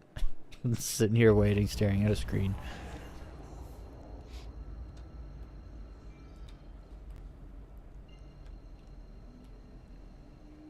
I gotta say, I love going through the gate.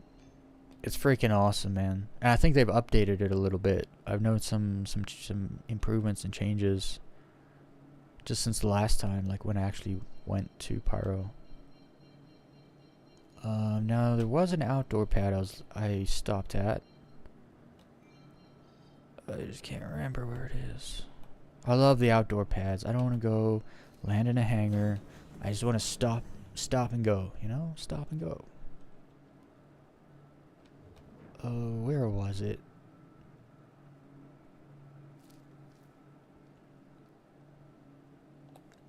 I think it was maybe just right here, actually.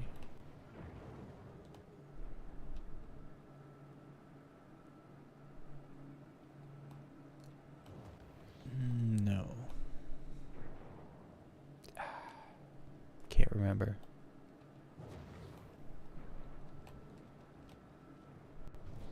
Oh, right here. Yeah. Outdoor pads. Hell yeah.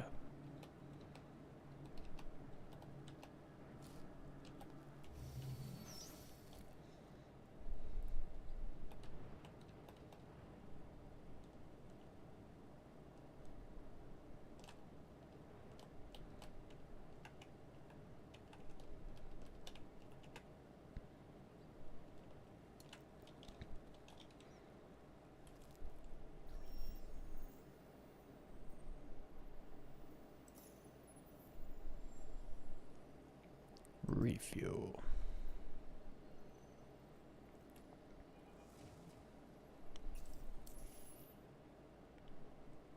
And then we're done. We just leave. I freaking love the outdoor pads.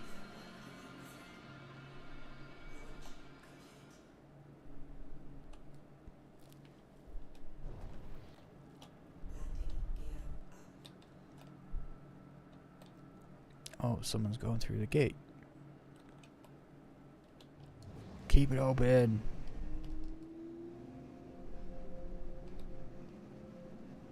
I hope the quantum fuel sticks. Because that is one thing, like, when the quantum refueling wasn't working, you had to refuel, then you had to store your ship. There goes Modang.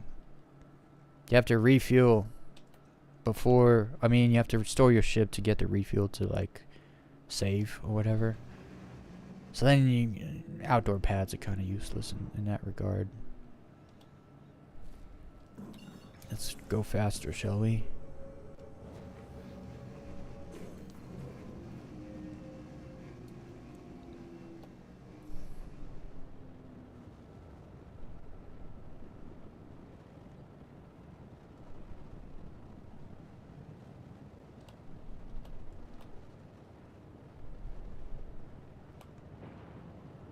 It's so fast. The ship is really fast.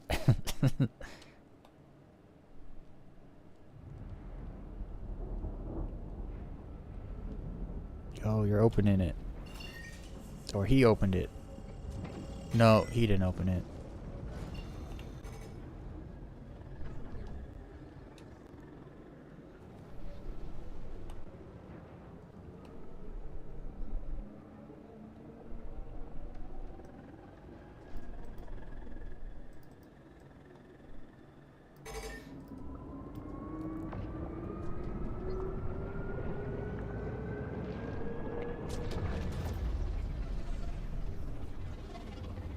Can't see.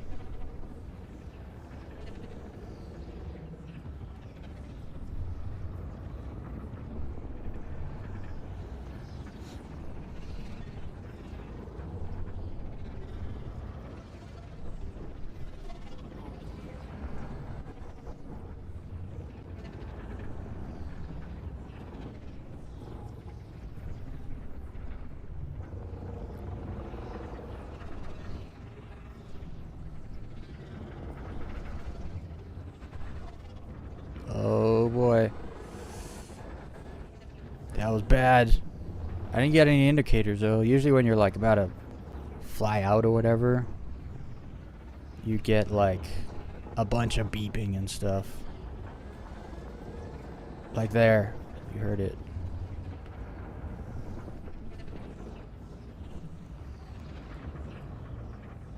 Sometimes you really gotta fight it, actually.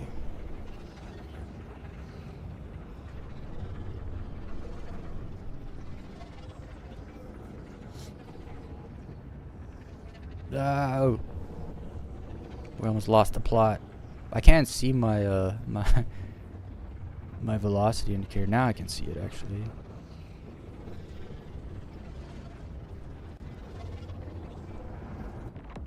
And if there's any pirates, hopefully they go after Modang. Leave me alone.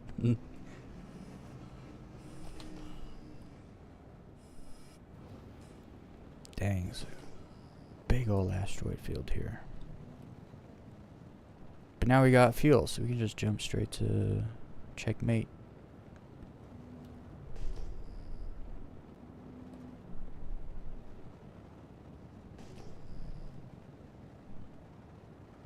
Where does all the pulsing come from? I've never understood what's going on in this system.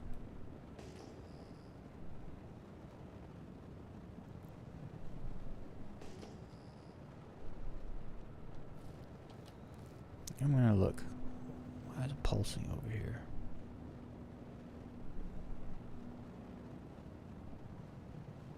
Like, what is over there? What is that?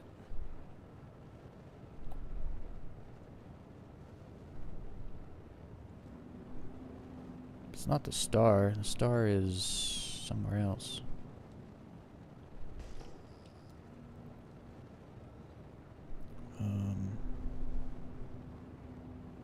I'm going to...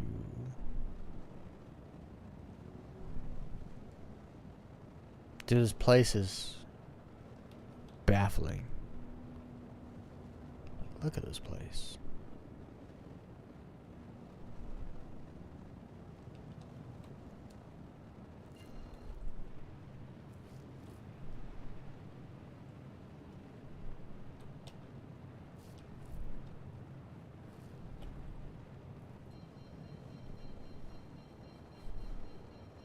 I think my mouse just died.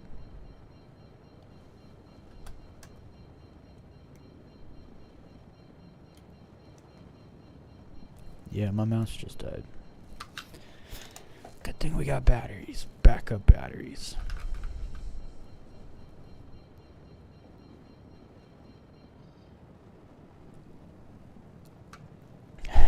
You getting to work there, huh?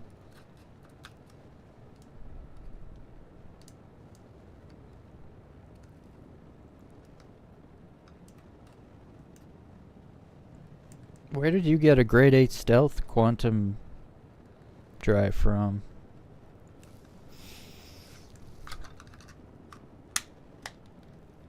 Are we good?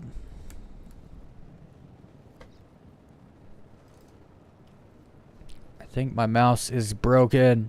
It's not broken. It's done, I think. Those batteries aren't working.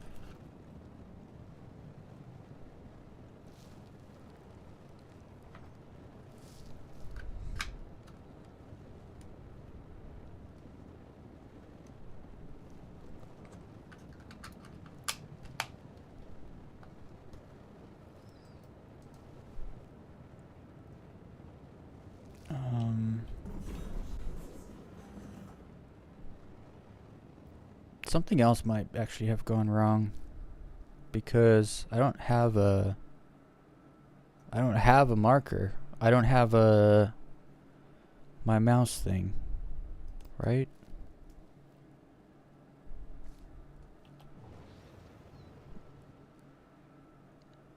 But at the same time my mouse is off, so I think I'm actually just having a mouse problem.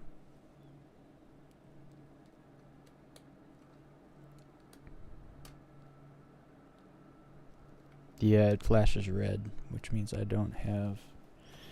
Let's see.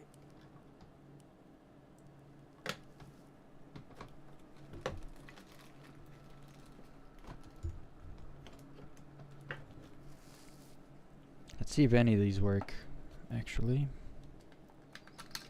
I have a bunch of batteries, I just don't know which ones of them are charged. Oh, this kind of sucks. I didn't foresee this. It's crazy I'll go like 6 months on the same battery and then...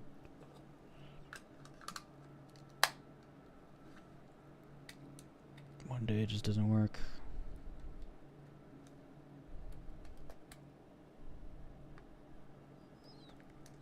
Yeah, this one does not work either.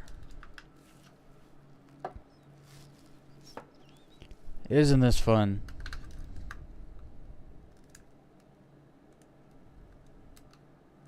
This one seems to work. It doesn't say it's red. Okay, now we see if there's something wrong with the game. I think there is, though. Because when there's something wrong. I can't...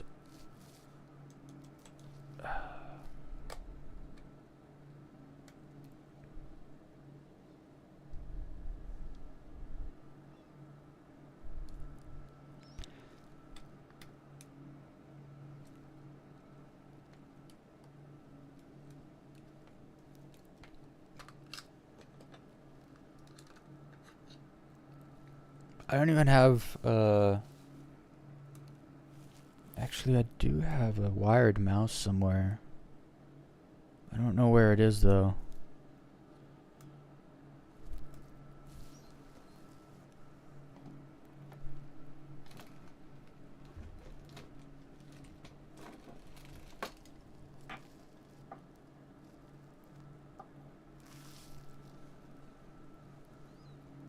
Some of these batteries should have worked though. See, it's green. Yeah, this one works.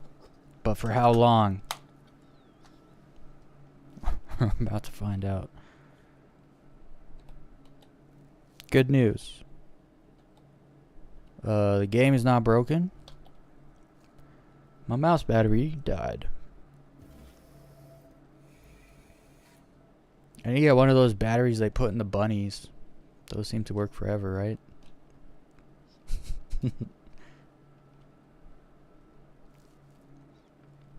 Okay. Let's go to checkmate. I just got checked, we could say. But we did not get checkmate, not yet. The battery still works for now. Checkmate. I like the names of the stations in PYRO. We got Checkmate, Gaslight Station, Endgame, I think is up here. You got Patch City, Ruin Station. I don't know, those are cool names. The ones in Stanton are kind of goofy. Like a Bajini, however it's spelt, or Tressler. Olisar is kind of a sick name, but then they made it, what's it now? Seraphim? Actually, that's kind of a cool name too. I mean, the one at Hurston's eluding me. Everest? I don't like those names. I like the names in PYRO. Except for the fact they didn't name the freaking planets. It's kind of got me all heated.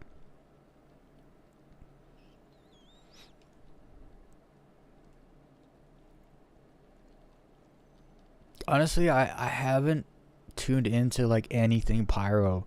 So this is all just like straight, just raw for me.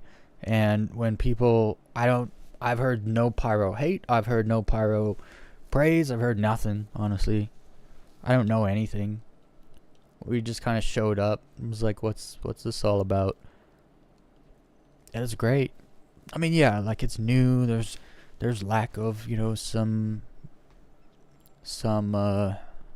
there's lack of places, I guess you could say, on some of the bodies out here, but they'll fill in. I'm not worried. It's also the vibe of the system, right? It's kind of abandoned mostly, so I don't know. I don't really need a whole bunch of locations, I guess. A whole bunch of abandoned locations maybe would be cool. Although I did randomly find one on where was I? I think it was PYRO 4, maybe. It might have been Bloom, I don't know, but I found a random like settlement abandoned place, like on a mountain. I was like, that's cool. You know, no marker, no quantum marker, nothing. So there's places out there, I guess. There's just no markers. I just want markers so I could get down to the planet faster, so I can low fly more. That's it's not really an excuse. I don't think.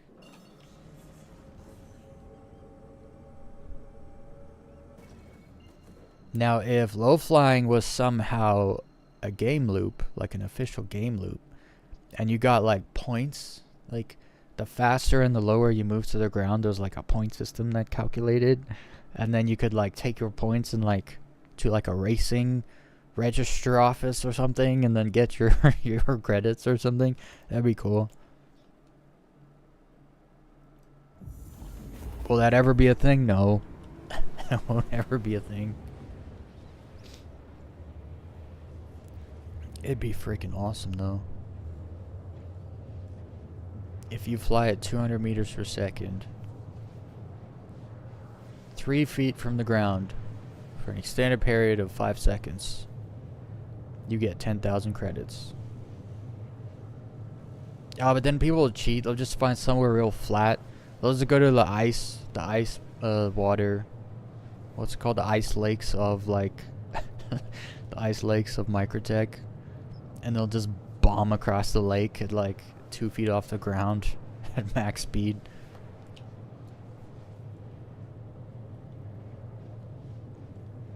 Okay, let's make a couple little songs, shall we? We got some time. I was vibing to the techno last night. I found it kind of funny that I added a genre of music that almost doesn't exist anymore, actually, because there was techno in the beginning, and then you started getting trance, progressive, and house generally as the electronic music genres from techno. And then that like house kind of branched into electro, which then branched into dubstep. Trance kind of actually progressed into EDM. People think it came from house, but it didn't. How do I reuse the thing? Reuse this prompt. I'm still not naming any of the songs. I'll do it after. Once I find the playlist, generate a bunch of songs, add the ones I like to playlists, and then once I have the playlist, I'll make names up for them. It's also great to play them on stream because it actually creates a content ID for them, and so no one can, because you can go on Suno, make a song similar to one that someone else has, and then content ID it, and then theirs version will get copywritten. But it's good to do it this way, actually. That's why I make the music on stream and play it. It creates a content ID. It links it to my channel. Do not sell AI music. You're such a pleb if you make AI music and then sell it for money. Don't do that. You're not an artist.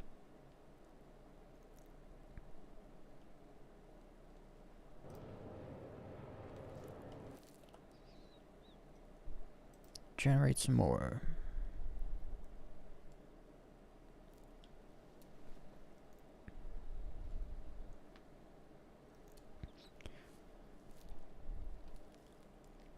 I gotta do some bounties today because I bought the wrong ship. I now have to make the money to buy an arrow again, so I gotta do. I'll do a few.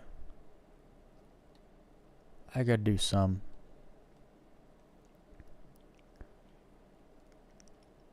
I'm not fighting no hammerheads though today. Even if that means they're killing themselves, I'm just not even gonna risk it. I still can't believe that happened yesterday. It's like I got out the courage and the bravery to go fight the hammerhead, and then he just killed himself. It was magical.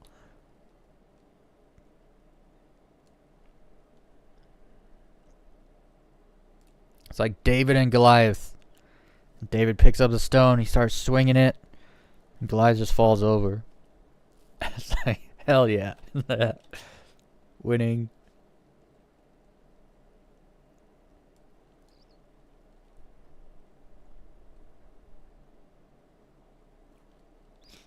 Okay, we got 6 songs. 6 new songs for when we start low flying later.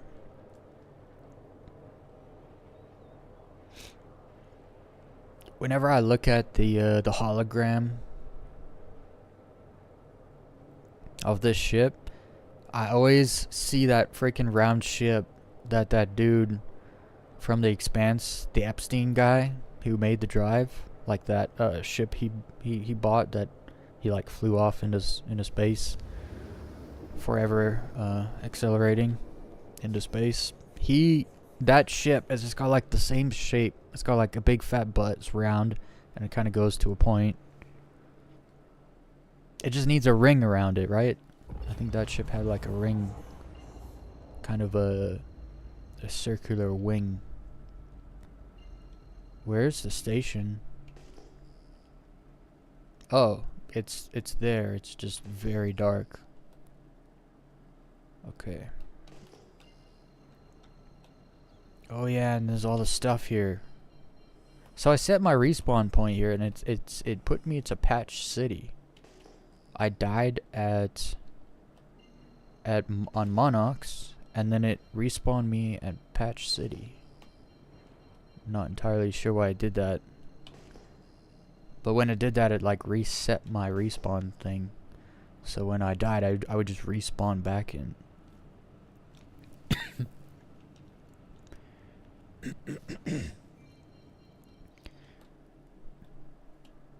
I can't land here. I can't see.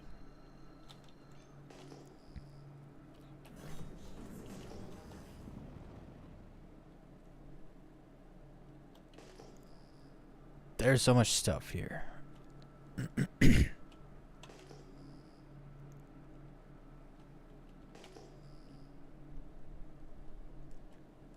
I think you can land here. Here's the hangars.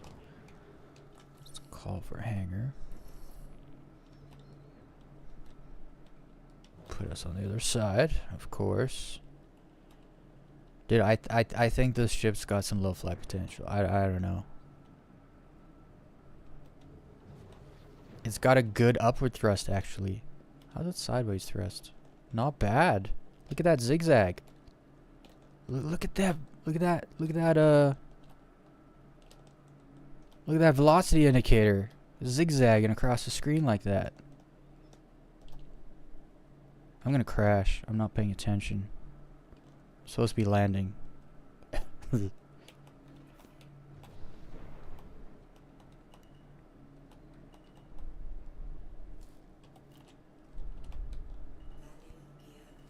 I just can never see here.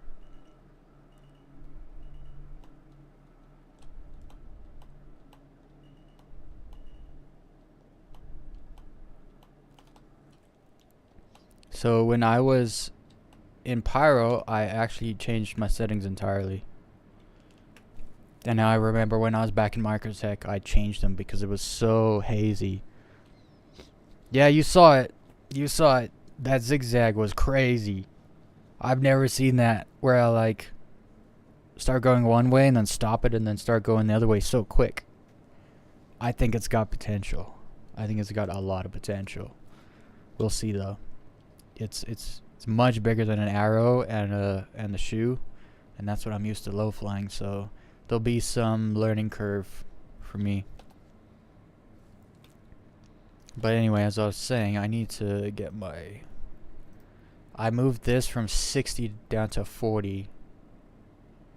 We'll just put it to like... That should be good.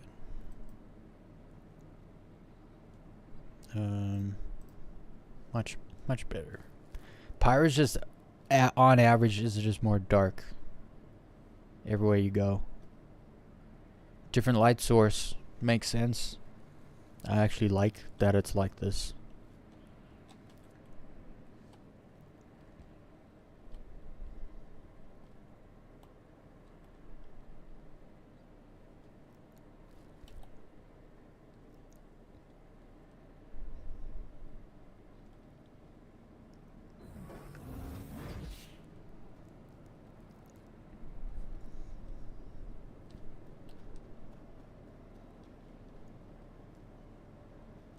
Stoked to take it out, but I gotta work first, play later.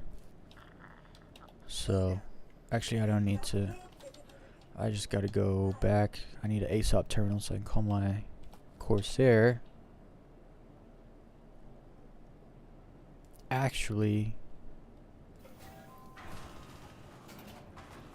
I'm sure I can just do bounties around here, right? Or maybe I should go back to like maybe I should go back to PYRO 5. Just keep doing the bounties I was doing there. It was going well.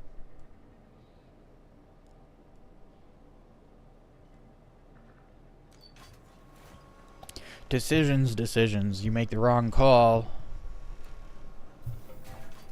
It goes badly. Whoa. I just watched 2 people die. That's my first impression walking in here. He died. And he died. I even heard it. Okay, first things first, we're gonna make sure that we don't respawn back at New Babbage if we die. I did reset a spawn here. I did respawn here once, and then actually twice. And then the third respawn sent me to Patch City. Oh, that's contested. Where's... No, no, no. It's not contested.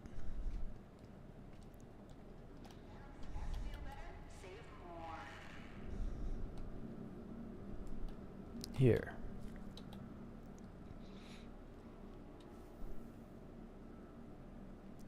I'm set to here, but when I died, I spawned a microtech. I wonder if something's wrong. If I die and I spawn at microtech, I'm gonna be mad. Let me tell you, because it says here, if I reset location and then reset my, I don't want to mess with it. But when I died in Stanton, I respawned at Microtech in New Babbage.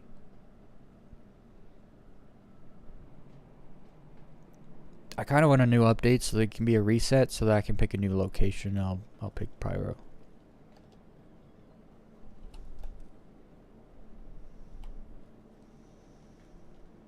It says I'm set here, so I'll believe it, but I have a feeling I'm gonna die. I'm gonna end up back in Stanton.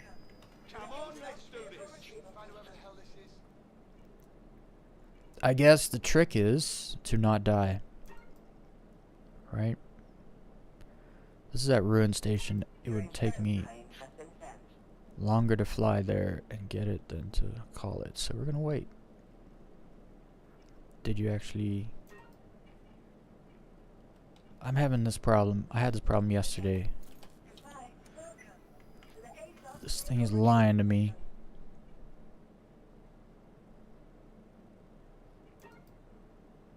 I filed a claim. And it says that, but it is. It's working. It's just not saying it. This happened to me at New Babbage. It says, your claim currently cannot be processed. Please try again later. It's because it's already processing, but because of this issue, you can't fast track it. You can't expedite it. This happened to me last night for the first time. And it was the same everywhere. Every single one. See, look, now all of a sudden... Oh no, never mind. I thought it was going to be working. You just have to wait the full freaking time. I'm going to try log. It might be faster. Especially if it shows me my...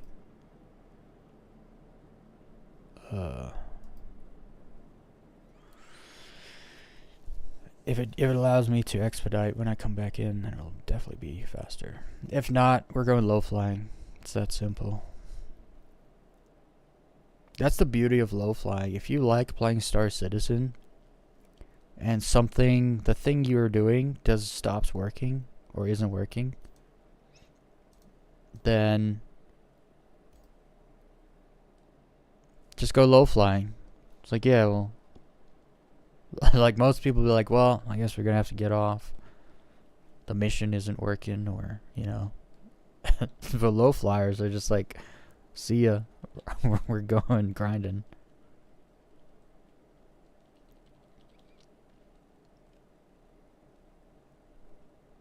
I was thinking of like low fly, good low fly organization names. Low Class was the first one I came up with. The second one I came up with was Dust Devils. I think Dust Devils would be a freaking cool name. And then also was like a trolley joke low fly squadron you call the Roombas. 'Cause, you know.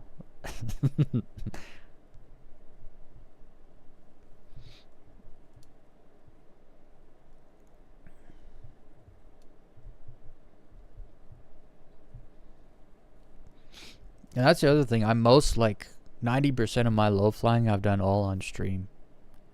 So it is kind of cool. I'm kind of documenting me learning how.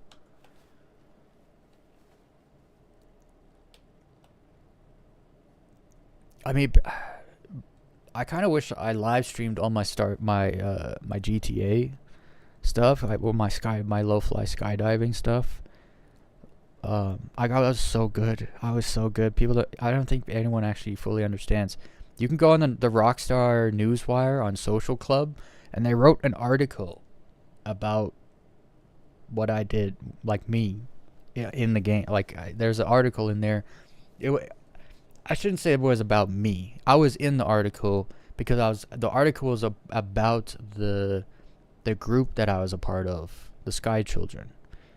And I had a paragraph in the article where they talked about the stuff that I did, because I was the first person on the planet to do backwards skydive stunts in GTA 5. That was me. I literally, I came up with a way to make it work, and then everyone just started copying me, which was fine. I literally got the credit, right? Rockstar themselves wrote an article and gave me the credit for being the first one to do backwards skydive stunting, which means you're jumping out of a flying vehicle and turning backwards, and then you hold the stick in so that you're looking backwards, and then you pull your chute at the right time, and you literally go through a gap backwards, right? And then your chute opens, and then you land on your feet. That was, everyone's seen the liquor hole, the store in GTA. I was doing the liquor hole backwards before everybody. I did it in a Cuban plane. The plane that's called the Cuban. That was because I figured in the Cuban, when you jump out, you jump off the wing and you are backwards already. Whereas most other vehicles, you jump out, you're facing sideways, and then you have to turn 90 degrees and then look back, so it makes it harder. So I figured the Cuban would be good. But then I actually came up with a technique, which was actually a button glitch, so that when you launched out of the jet, your character would actually spin 180. And so when you launch out a jet, you're going faster than any other vehicle. And so I started using the jet to actually do multiple gaps backwards. And I was doing like double and triple gaps skydiving backwards. And I'm still to this day the only person in the world in GTA 5 to do a quadruple gap backwards. Why? Because I learned how to fly motorbikes.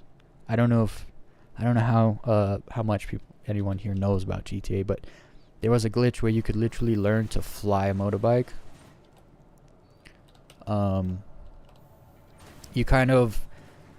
It's a whole long thing. You gotta like pull a wheelie and you gotta like roll it, and it's a whole thing. You like learn you can fly a motorbike, and you can fly like BMX bikes and stuff.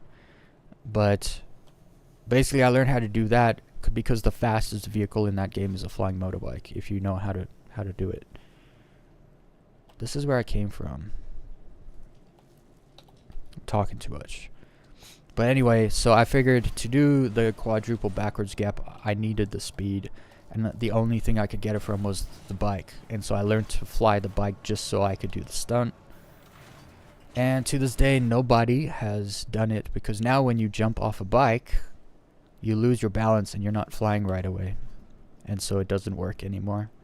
And so even if someone went to learn how to do it just like I did, you could not do it anymore because they changed the physics in the game. So I kind of did something no one's ever done before in GTA, and then Rockstar kind of pulled the ladder up behind me with a physics change. So that's, yeah, a little story time with Weez.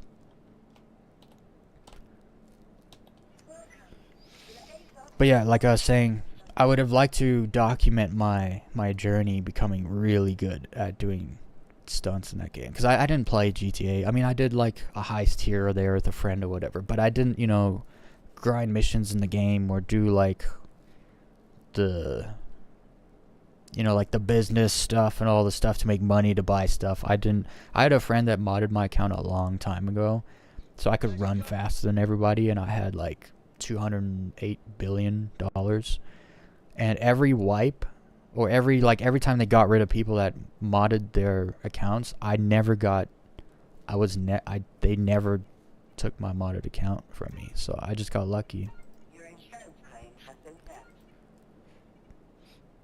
And so I never had to play the game because I always had money and everything. Did this really not work? Okay, now it's working. Right? No, it's not. This sucks. Why can I call other vehicles, but I can't call this one?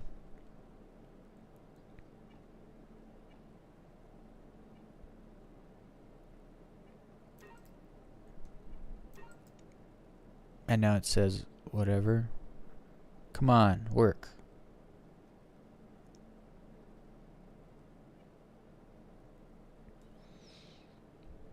I'm just gonna go low flying. Nobody's got time for this. It doesn't want to give me my Corsair. Wait, where did it say it was? It's at Ruin Station, unfortunately. That's at Terminus, which is so far away. It's like 85 GM away. We're not going there. Your insurance claim has been sent. No. Go fuck yourself. Do it live! I'll write it and we'll do it live! Fucking thing sucks! It sucks. It's so stupid. The ship I want I can't get, but all the other ships I could just call. That's stupid. That's fine. We're going out in the Herald. Let's go heralding.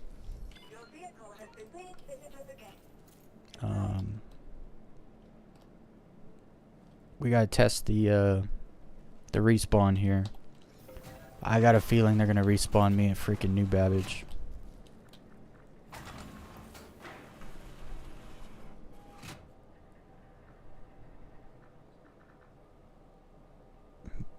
No, we'll just go.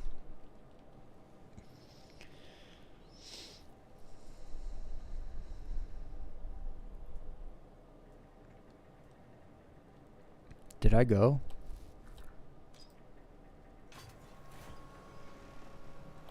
Huh. I guess I didn't push the button.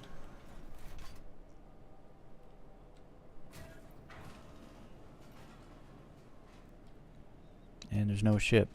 I don't know. The server's playing games. Server's playing games.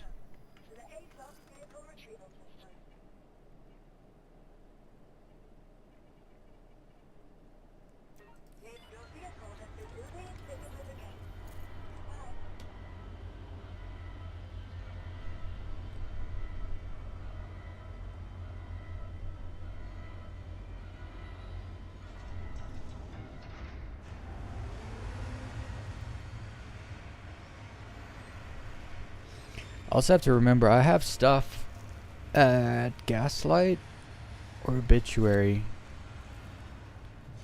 Either Gaslight Station or Obituary. I got like 100k worth of cargo. I need to take that through the gate and go sell it. Actually, you can sell it at places here.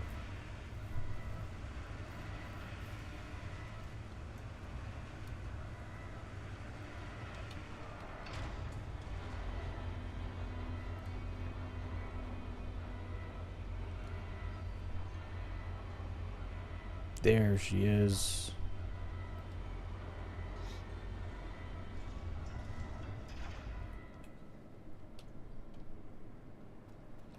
Where the door's on this side. I'm used to most ships have their door on the left side. This one has it on the right side.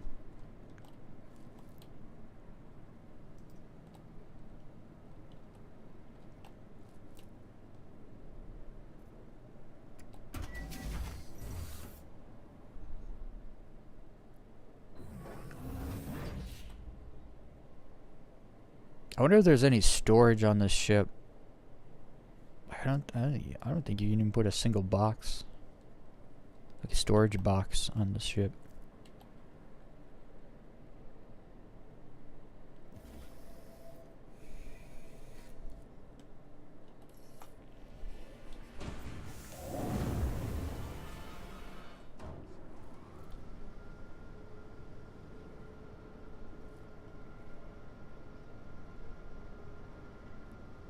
It looks like a speaker.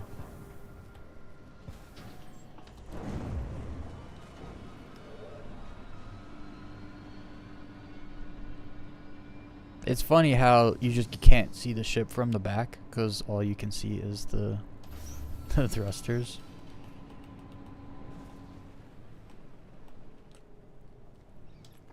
Gonna make sure we don't fly into any asteroids here.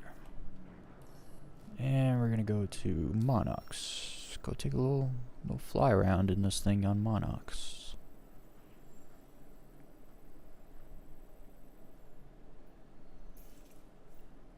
Oh, what's closer here? Patch City or Checkmate? Maybe Patch City. Then again, Checkmate's not far. I feel like I might have some respawn problem issues here at Checkmate, though. I don't know why.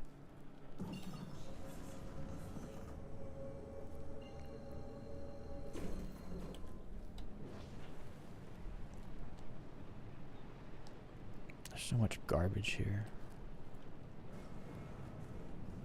Oh, whoops. I forgot. I try to jump by holding B, because that's how I used to do it. But now that just turns off your quantum drive. And that box only shows up on Vulcan. That's something they're gonna have to iron out. I love jumping in third person.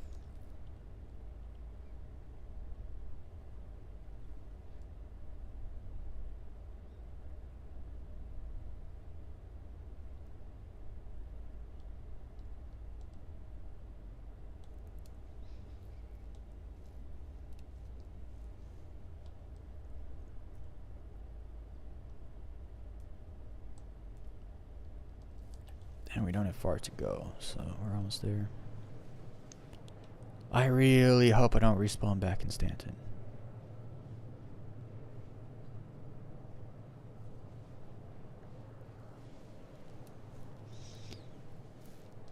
At least my mouse is working. I was about to end the stream.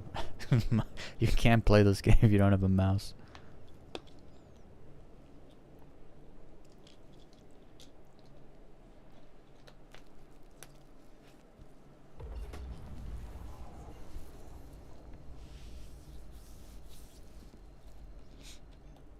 Okay, let's find somewhere to jump to. What about this spot right there? Yeah. Arid Reach. Take me there.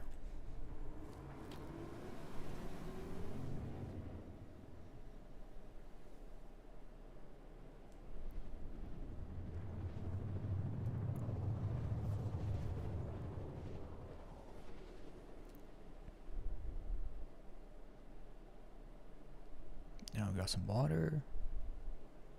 Some flats-ish. I like the mountainous areas though, they're great.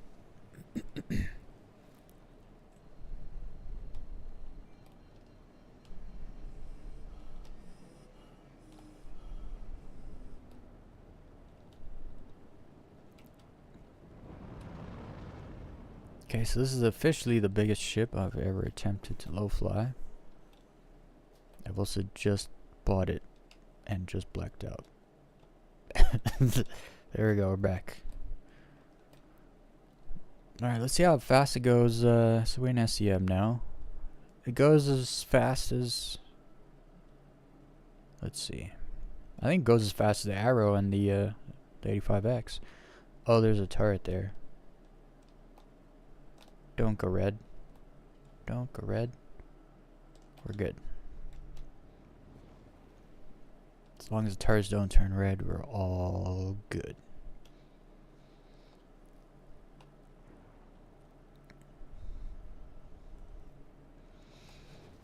Yeah, we're gonna try. I gotta... Oh, you decouple, you immediately get an extra like 7 meters per second. Nah, this thing feels great. I just don't know what's under me. Like, I don't have a good, I don't know what's under me. So we're gonna stay... We're not gonna go so low.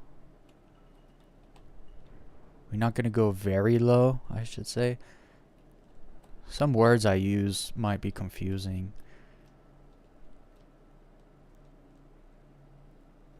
Like when I go for a bounty and I say the friendships.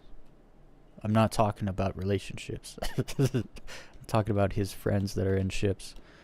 Or when I say so low, I'm talking about how low we can get, not doing it alone. This could work though. I'm just uncomfortable in it because I don't know what's under me. I don't know how low you can get before you go boom. It's got the feel though. I'm actually surprised. It's got the speed. How's the side thrust? Oh, there's no side thrust. Okay. Okay. I literally pushed side thrust and nothing happened. You have to let go of... Okay, so this actually kind of flies like the 100i. But it has a better up thrust than the 100i, so... the issue is I'm flying straight, and if I side thrust, that's all it does. I was expecting more out of that side thrust, but when you let go of forward thrust, you got your side thrust. It's pretty decent. There's just so much input from the engines back there that when you're pushing forward, the side thrust is kind of, it's got to compete, and it can't. Although the side thrust, so there's a way to fly this. The side thrust actually is a good hold. It holds, it seems to hold the...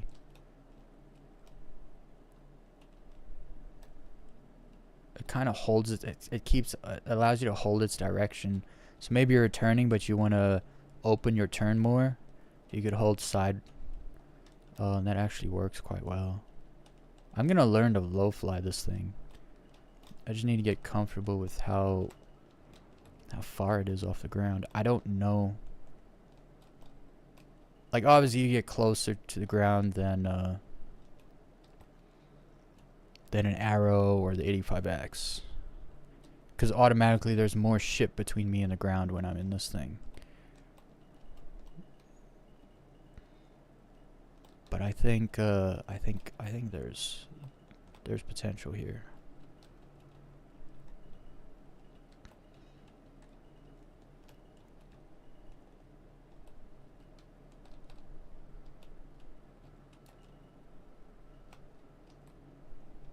There's no, you can't, you know, it's no Arrow. Like, let's just be honest. Arrow is the king. Its responsiveness and capabilities are just unmatched.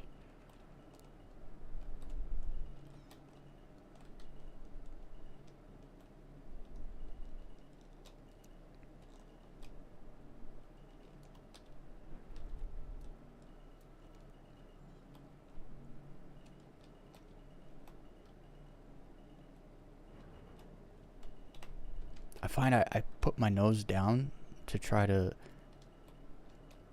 even out the bottom. I don't know if that makes sense.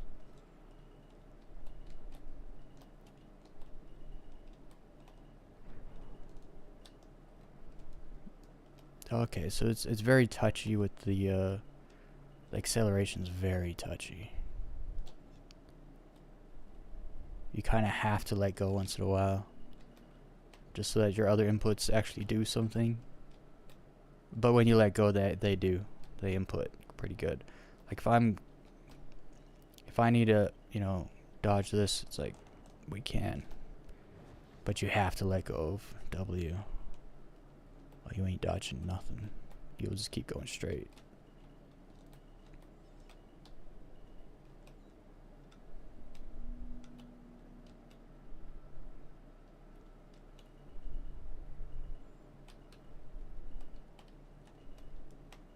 You can eat it. You can sniff dirt if you want to in this thing.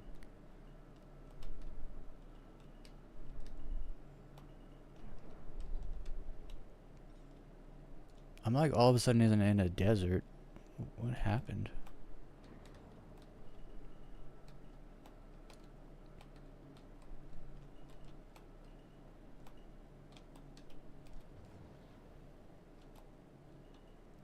Also, those bottom windows, man, they give you some really good peripheral visual to the ground.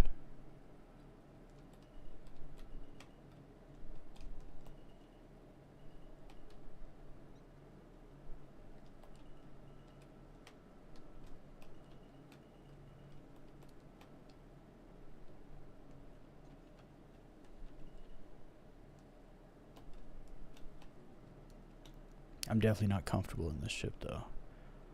Just because I feel like I'm always gonna hit the bottom of it.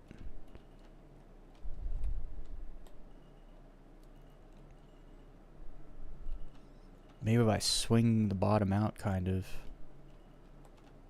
like.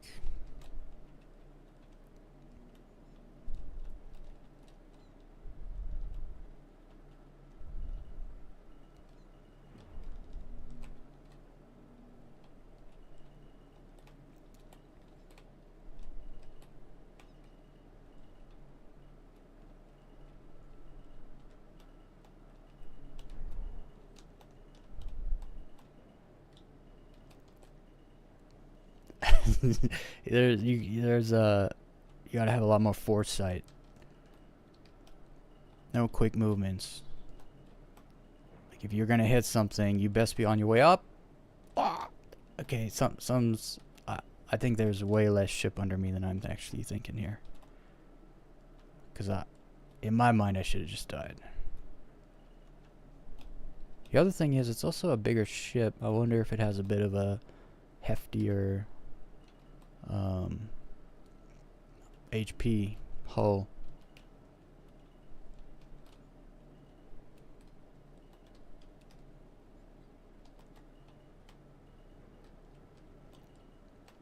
You straight up just have to sometimes just let go of the acceleration, or you're dead. I also don't like the desert because I can't see you. I can't actually see the ground. It just looks like a solid color to me. I like where the rocks are and stuff.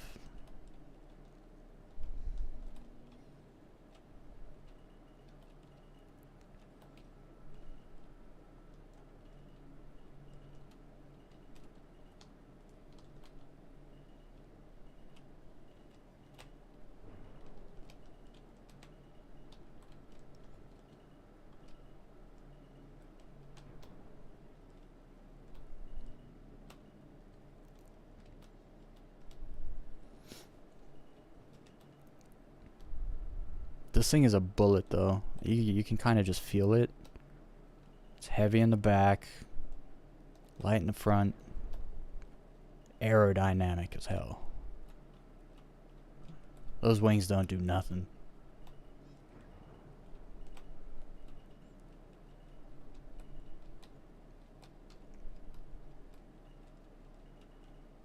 This is viable though. It really is.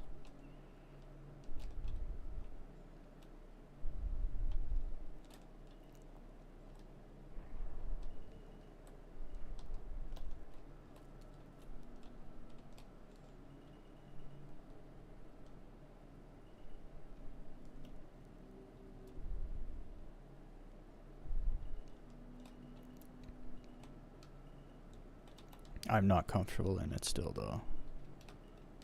It doesn't snap like I want it to, but it works though. You can make it work. If you get used to this ship, oh, you're gonna make it work. Like that? That was full space bar for like 3 straight seconds. And that was space bar plus boost. Because definitely would have died if I didn't boost. No, it's actually kind of like what I was saying. Here, let's stop.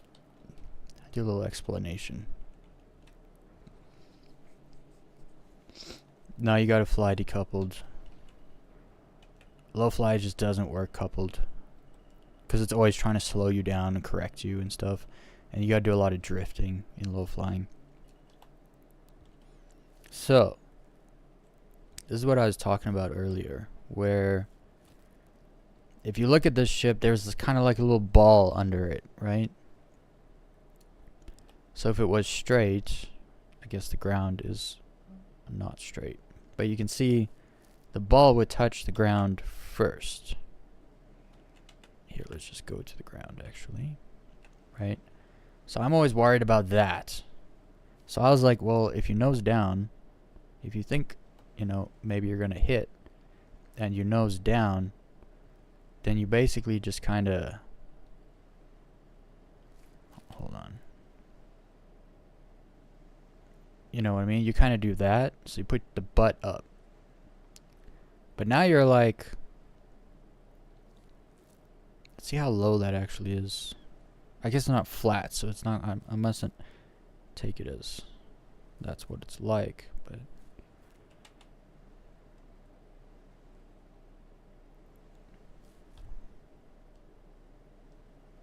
that's how low you can get without dying. Let's see what that looks like.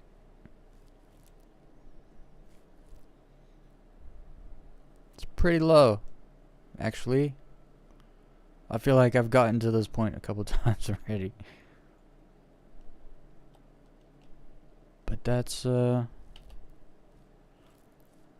I was like when I saw this thing and I was thinking low fly, like this is what I was thinking. The whole back doesn't actually matter, because you're not trying to cut under gaps or anything in this thing. It's just too big. But when it comes to snorting lines, if you want to call it that, your nose is in the dirt in this thing, because you're right in the nose.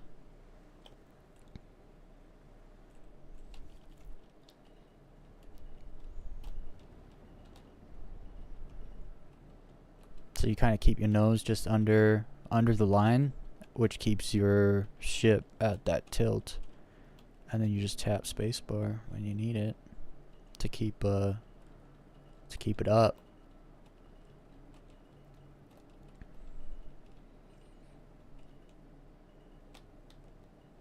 Yeah, it's got the potential, man. It's got the potential. It just has a look too. I feel like this is like it's such like a drag racer kind of a look for a ship.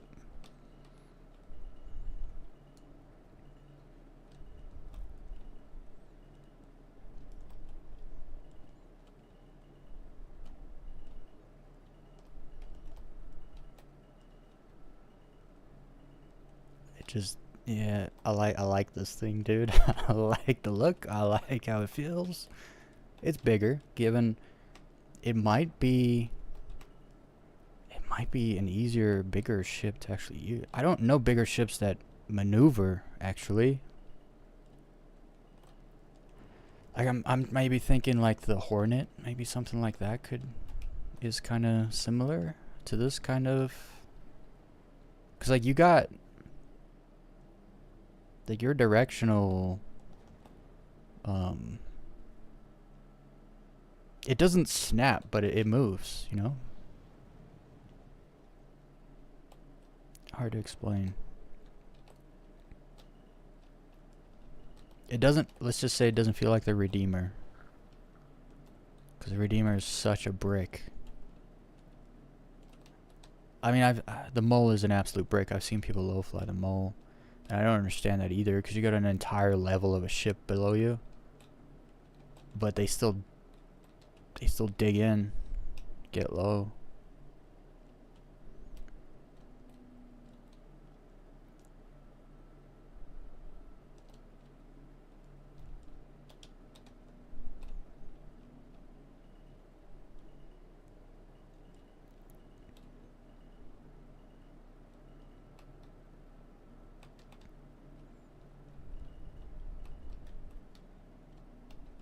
Nah, this ship is more than low flyable. It's just not easy mode. That's it. Oh, so that's what I was wondering. Like, could you hit and survive? We soft death, but we hit hard. So now I'm thinking you probably scrape a couple times before you die, like actual die. So you see, look, we're going to Patch City. I mean, at least we're not going back to Babbage, so I'm not too mad about that, actually.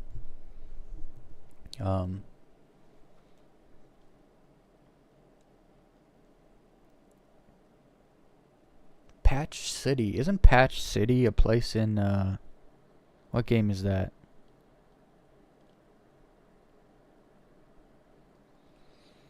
Oh, I'm going back far now in my memories. It's a long time since Far Cry, no, not Fallout 3, Patch City. I think that's a place, right? if my memory serves me correctly.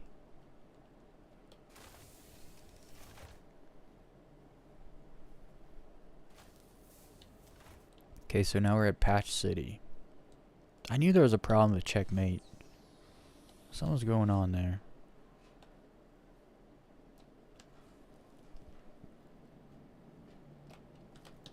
I think that it will just make here home then. Like, I have no problem with that. I also think it's kind of funny. I thought there were 3 stations in Pyro, and then as I've been playing here, I just keep kind of finding them.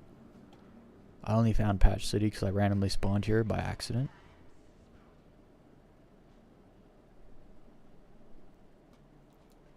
It's like Gaslight Station here. Same layout.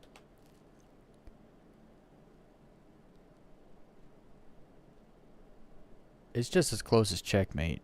Here as good as the place as ever to go low fly Monarchs. Let's see though if the Corsair will show up here.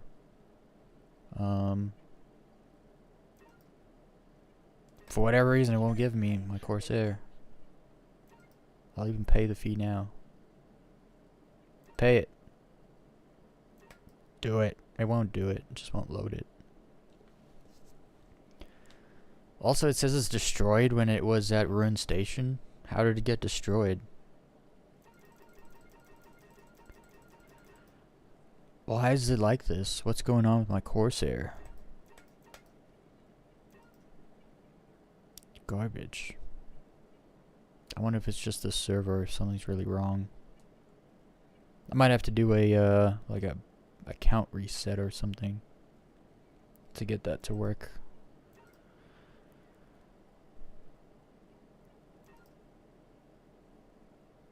Now I can't get anything. It's a bug from Aesop.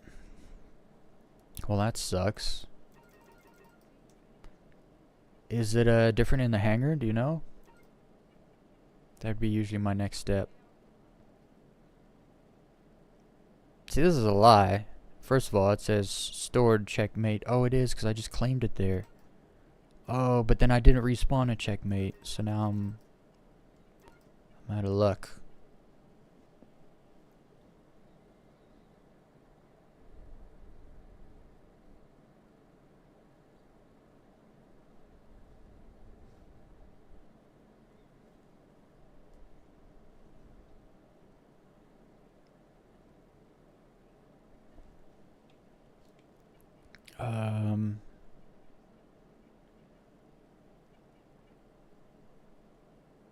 Dang it. It just won't let me call it anything.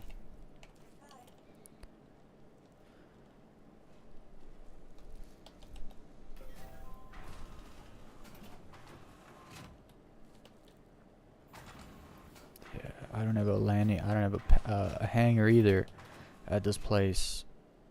I don't want to be here. I might go back to Gaslight Station, where everything was working, and where I was kind of based out of, and where I have ships, you know? I mean, it says this is at checkmate. My respawn is set for checkmate, but it respawns me here. Why? I'm gonna have to like set my respawn point here, then I'm gonna have to like reset to like whatever location, and then I'm gonna have to go somewhere and set my respawn point again, because something happened when I died at Monarchs, and I think this is an actual bug. This feels like something that's been here for a while, where you can't, if you die on Monarchs, you don't respawn properly. I feel like that's the thing, because this is now happening consecutively.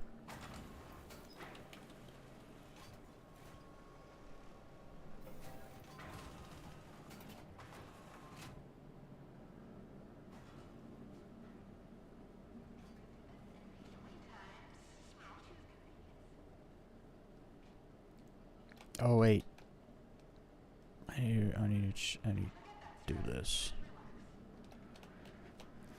It'll even say, look, checkmate clinic.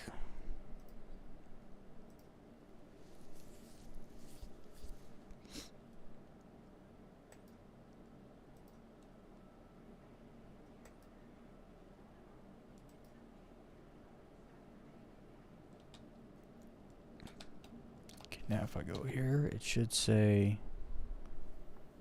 New Babbage. Okay. I want to go to a different station though. Unless I can call ships here, it'd be nice, but I can't, so.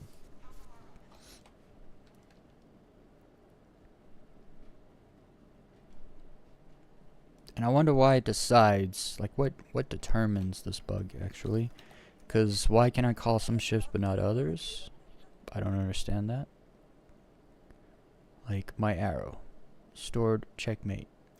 I just called it there. Literally.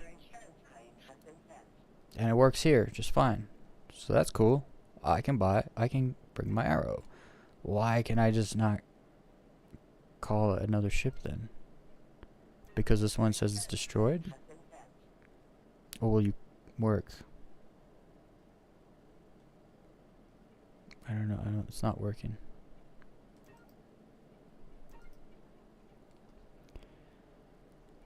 Let's see. If I try, is it because it's destroyed? Let's see. Let's do a little tests here.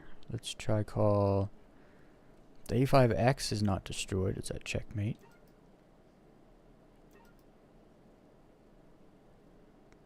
Nope. It looks like it's a problem with the Corsair itself. It's not just an ASOP terminal issue. Because I called the arrow, fine, cool. Then I tried to call the Corsair, didn't work. Tried to call another ship, didn't work. So there's something else that's going on here. It's not just the ASOP terminal. It's like the Corsair's bugged out somehow. Let's see. Can't call the Corsair because it's destroyed and it just won't come. The Herald I just used. Will this work? Yeah, this works. So that worked. Let's try the 85X again.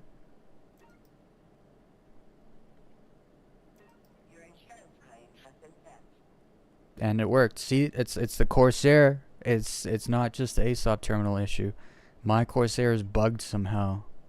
And it's actually causing problems for me calling my other ships also. So something's wrong with my baby. The worst part is I can't even call my Constellation because I took the guns off my Constellation and I put it on my Corsair because I didn't feel like buying the guns over again. Actually, no, I did buy the guns again. I took them off my Andromeda, put on my Taurus, but then I took guns off my Taurus to put on my. But I didn't. It wasn't saved. I still have guns on my Taurus. Let's see. I really didn't want to fly the Taurus again, but it's working. So it is what it is. When I get back from my next low fly here, I'll probably have the Taurus waiting and ready, and we'll go do a couple bounties. We'll do an hour of bounties. I gotta make some money. I gotta. Instant. Oh, that's the arrow. Thank you. Well, I'm glad we figured that out. Why it's not working. My Corsair is bugged for sure. We'll mess with it. Maybe we'll try it in the hangar when we get back. When we call the Constellation out, we get a medium hangar. I will try to we'll try get the Corsair over here. Won't give up.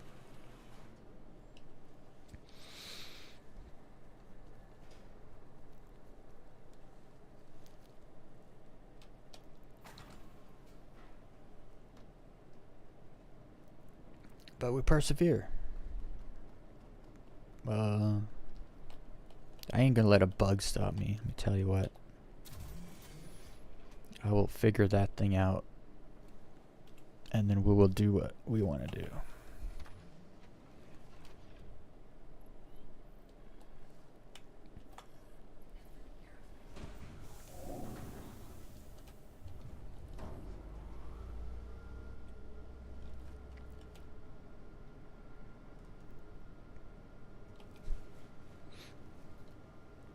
Also forgot to move my camera down. I didn't mean to do that. I need to move it down a smidgen.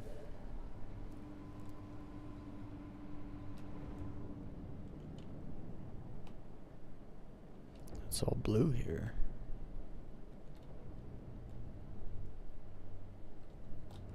You know, this is a nice spot actually. What's this called?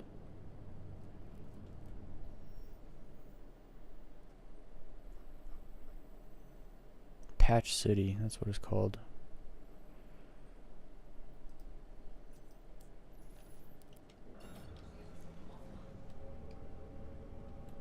Is that Monarchs? No. Monarchs will be either this way or behind me. Behind me.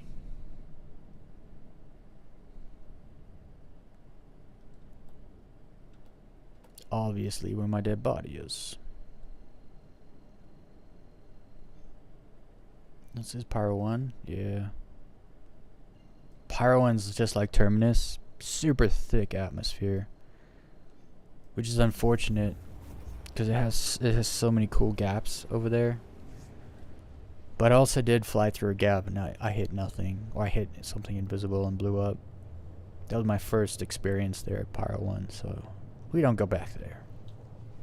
Although I bet there's spots on Pyro 1 that could be good. No, it couldn't be good because too slow. You go between 150 and 180 in nav mode. It's too slow for low fly. Great for the gaps, to like link gaps together, but when you're hitting invisible things in the middle of the gaps, it's not great.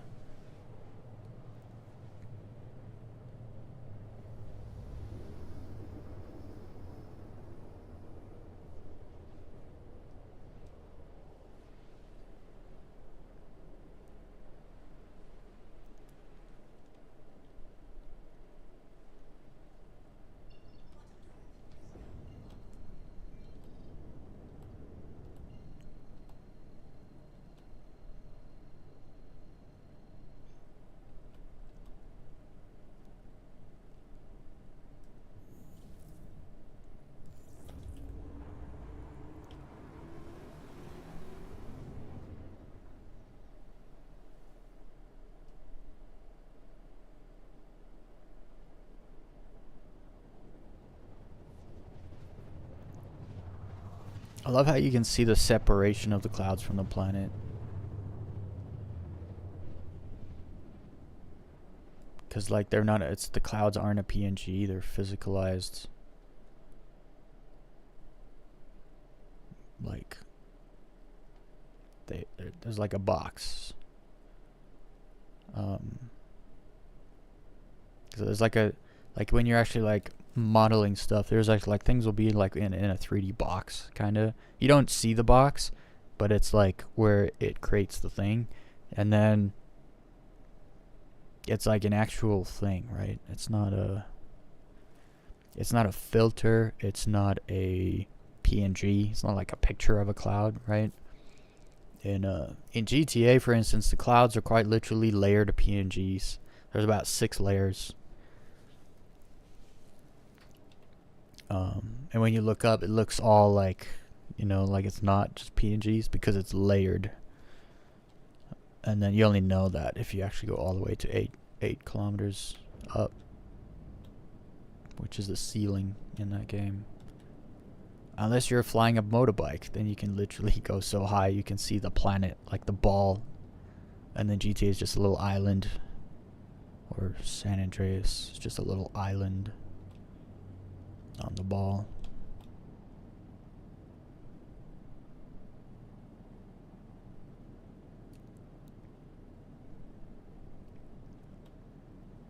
Okay, we're gonna start down here. I'm gonna go right.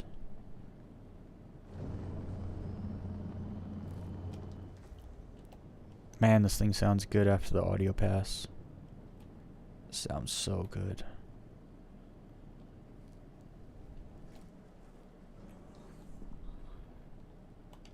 I also like to do a little slowdown. Oh wait, that's the wrong button. There we go. Alright, let's get into it.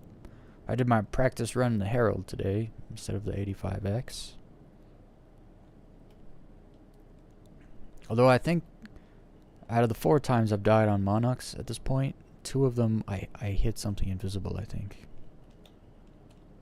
Almost certain I did.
Well, unless that turret behaves, I should be fine.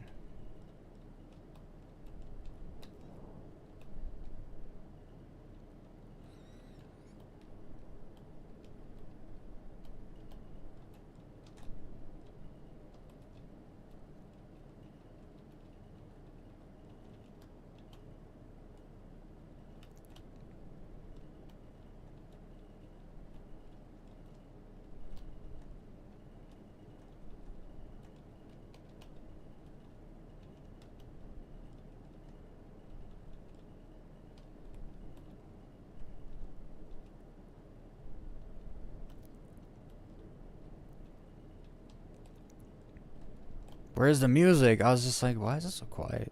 Like in my head. We just made 6 songs. Let's use them.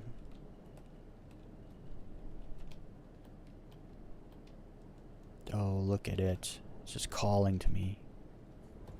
It's not even really a gap. Okay, now we can turn the music on. Also, I need to go up so we can get a little bit of an eagle view so we can see where we want to fly. I kind of want to go over there. Across the water. Nah, let's go over there. Okay, let's get the music pumping.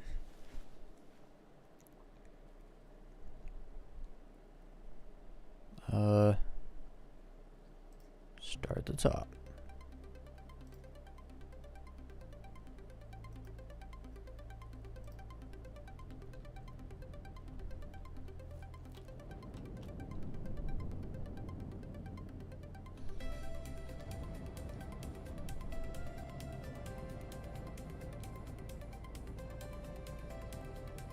There better be a good drop. This is a little EDM, too EDM for me. It's not the vibe.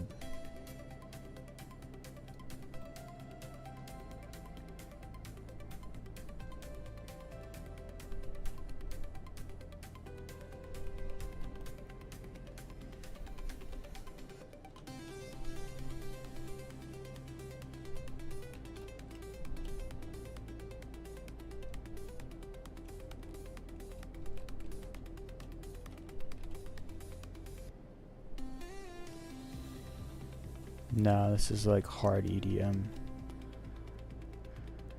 This is not what I asked for.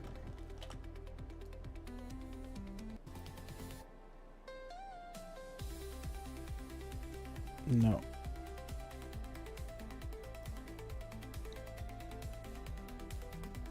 That's like...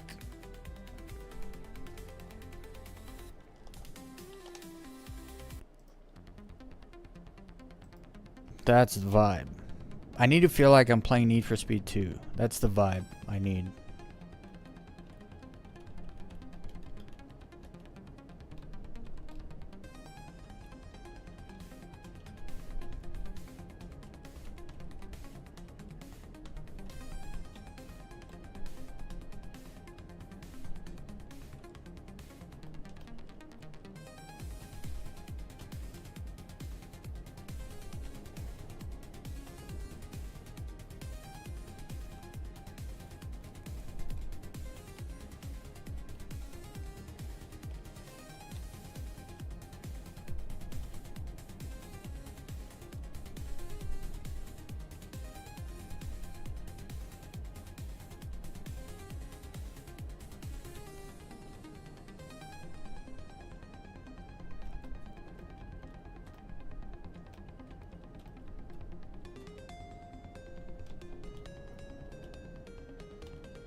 I messed it up. But I did anyway. This song is the vibe.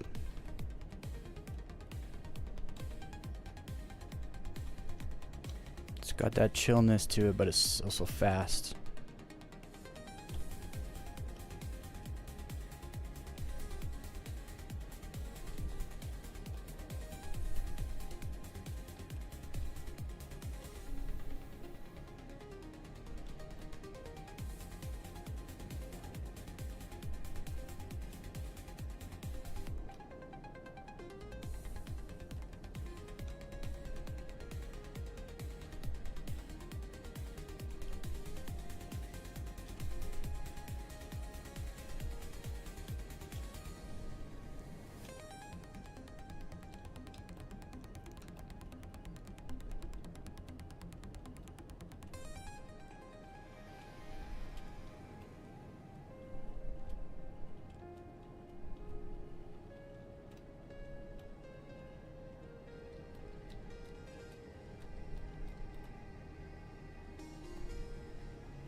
I really like Monarchs.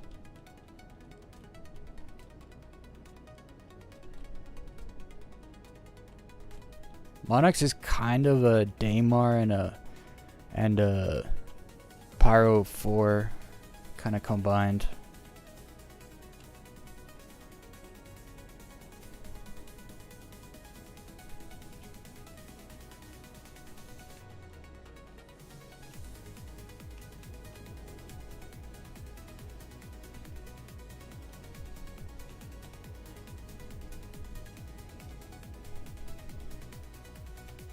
Something caught me.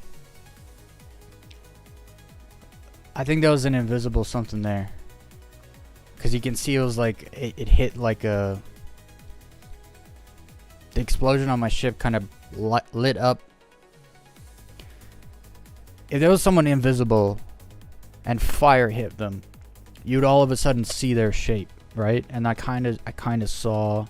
I think there's some invisible white trees around... Actually,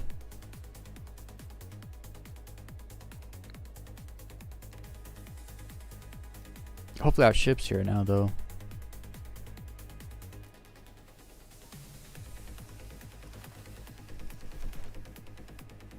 It's funny, every time I die, I get the pop up. It's like, stand by, emergency services are en route.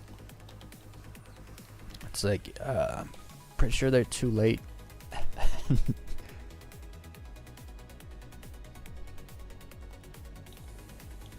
Now that was a decent little low flyer run, actually. I needed that.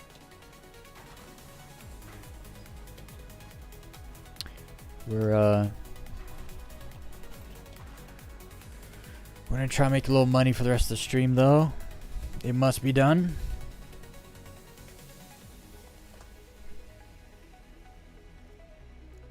So we're gonna stop the music. Can't do bounties to low fly vibe music. I mean, you can if you want to.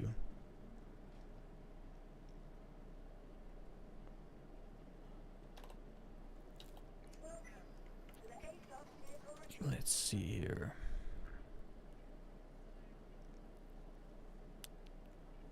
It still says it's destroyed. Let's see if my constellation's here. It is here. I will try again. Your insurance claim has been set. Come on. Do it. Do it. No dice. No dice. Not happening. I bet I gotta do a count reset to get that to work. I betcha. Because there's something wrong with the ship itself. How come I call all my other ships but not this one, right? I think something's going on with ships themselves that are... where a side effect is the ASOP terminal doesn't recognize them or something. But at least we got the ugly ass trusty Taurus to save the day, right?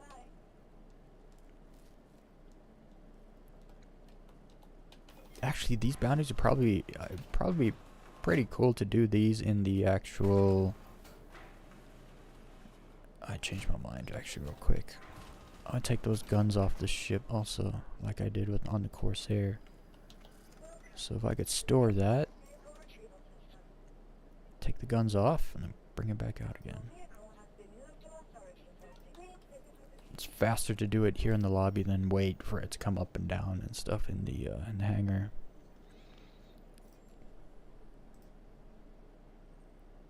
I gotta build my F7C up again.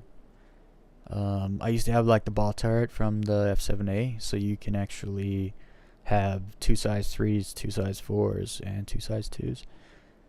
And the ship does work when you got all the guns. But when you just have the 2 size 2s and the 2 size 4s, it still does work. It's just it punches so much harder with extra 2 size 3s. It's like imagine having someone in a turret, like a friend in a turret gunner, on top of what it already is.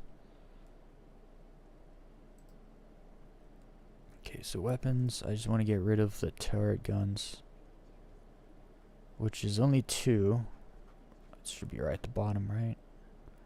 So one of them is empty. Well, I guess no. That's the tractor beam. I want to get rid of this. Unequip. Unequip.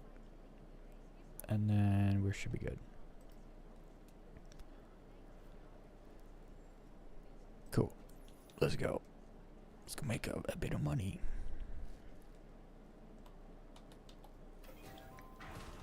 How's everybody doing out there? What's everyone up to? Did you fondle the like button yet? Don't forget to fondle the like button. Don't hit it. It's not into that.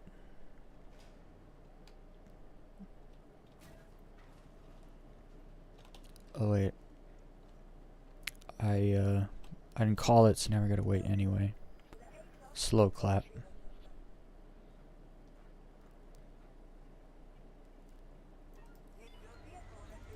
At least it's here, right?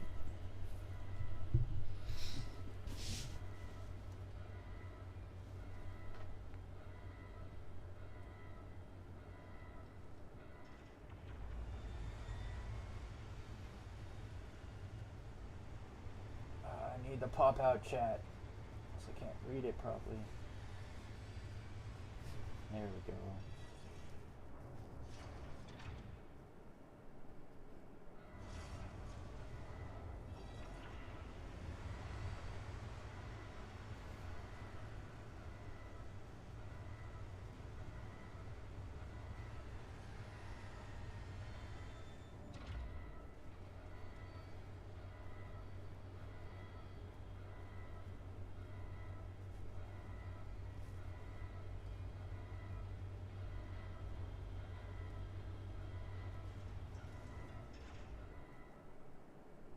There we go. I fixed it. I had to refresh. There was something going on. It said I had 7 viewers. I was like, 7? I've been streaming for 3 hours. I'm pretty sure I have more than 7. And we do. We have 31. Welcome, everybody. The low flying is done, and now the money making must commence. I just want to see a 1.5 on the screen before I finish up today. Might get a couple more of those comments from the comment section done before we finish the stream. We'll see. We got 45 minutes. Man, when I'm in Pyro and I like make the because Pyro is vastly more dark than Stanton by default, and so I up my contrast by like 20 points, and so I can so it looks good in Pyro. But I have not been on this ship since then, because I'm always complaining how dark this ship is all the time, and it's like, well, when you turn the thing up so much, it looks much brighter in here. I didn't even realize there were white lights up here. I just thought there were the yellow ones on the side. Crazy.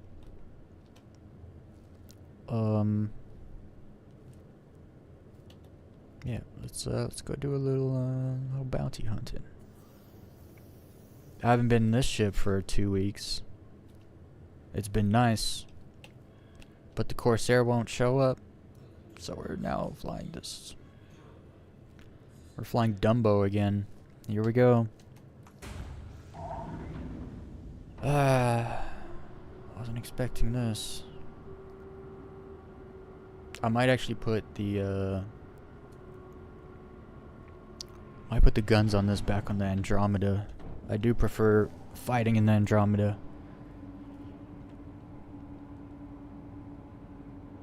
But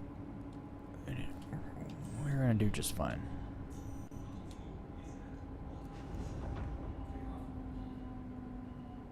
I sure didn't miss the freaking bars on the canopy, let me tell you that much.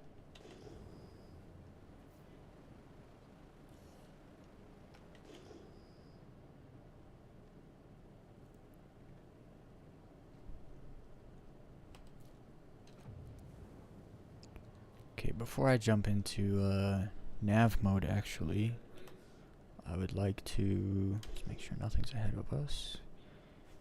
Just turn that nonsense off. And I need to do my power.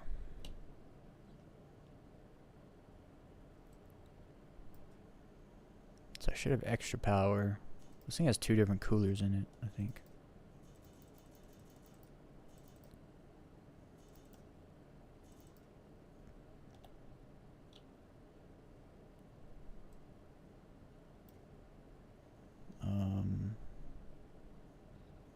So we've got 5 slots. How much does that put me up? Oh, that's amazing. Amazing! I should have taken those turrets off long ago. I get full, like 75's max, right?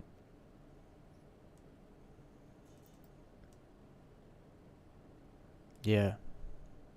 And I don't need more than 4 pips of my engines in this thing. So I'm maxed. Let's go. Let's collect some bounties. Bounty hunter.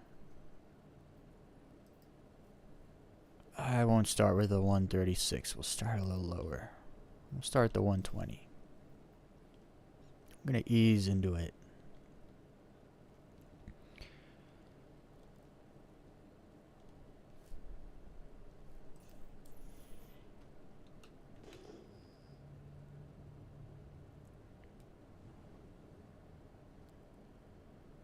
Weird. So is that in the direction of... No. I'm kind of thinking I should actually jump back. I should jump to Pyro 5 and then take bounties again. That area was so good to do bounties in. Because you could take from most of the asteroid clusters, you could take missions to the next place from the cluster. Except for one of them. This is far. Why am I going 24.3 GM to do a bounty? I should have abandoned it. Gone to Pyro 5 and then taken another mission. Oh well. Actually, where is it? Let's take a look. Where is it in the system?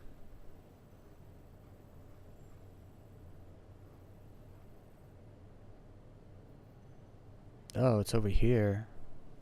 It's by... Isn't Bloom over here? That was PYRO 1. Bloom's over here. I was just over here too. I could have just popped over to here. This is the spot for the bounty hunting. All these clusters here, they're freaking great.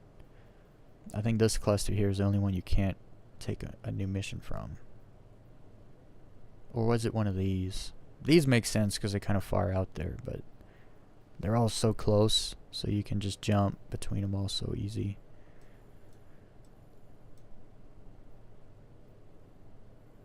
I have a good quantum drive on this ship though, so we get around quick. Almost there. Bounties and PYRO for some extra UEC. I wonder if it was charging me for those Corsair things. No, it wasn't.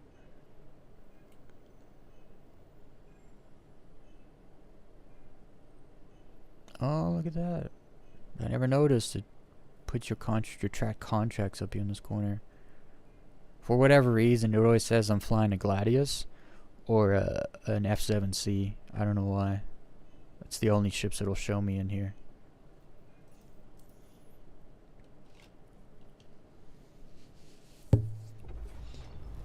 Need a little hydration. A little sip of water for all the nose breathers in the chat. What's up, David?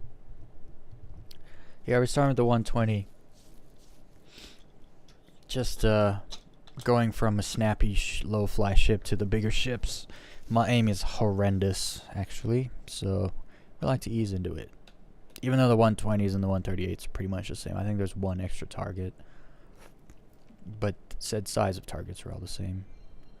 Why am I stuck? Oh, I'm stuck here because I can't jump. I bet there's... I was about to say, I bet there's lots of asteroids in front of me.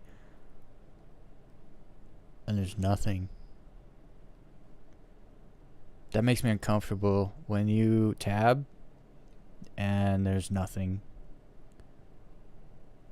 But I'm supposed to be finding ships to fight here.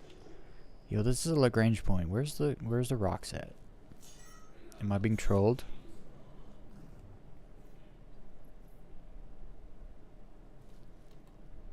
What do we got out here? How far is he? 13. You know, we like to just try to stick to the targets.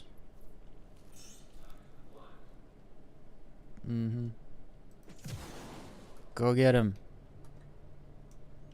Go get him.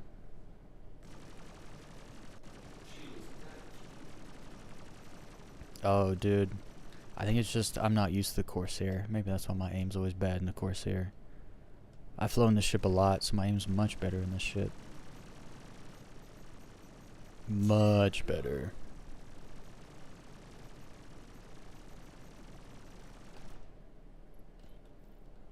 And I feel like I have no, I don't gotta worry about any asteroids. I'm not even like peripheral flying right now. I'm just...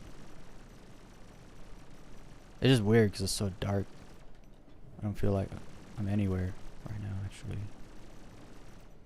Is this ship gonna go poof? Or even turn red? These things definitely must have got a bit of a buff. They got strong.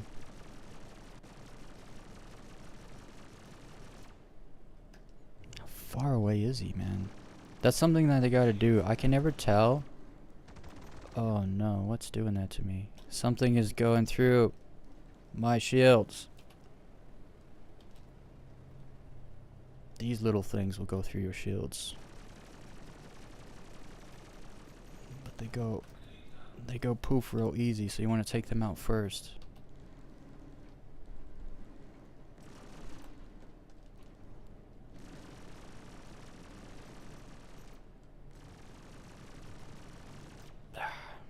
Almost got him.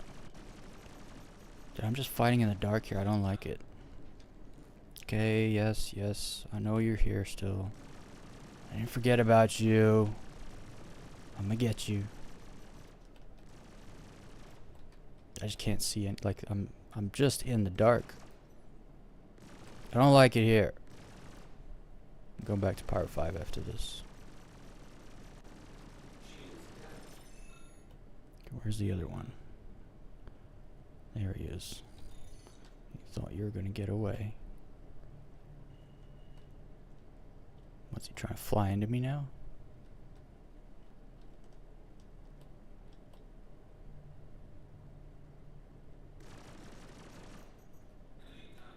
Wowzers, that one blew up quick. Really quick. That was so weird. I need to go in third person here.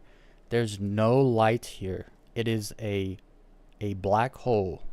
It's not a black hole, but it might as well be. It's just dark here.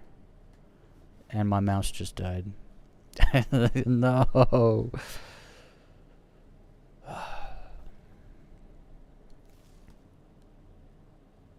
I should have plugged other batteries in while I was playing.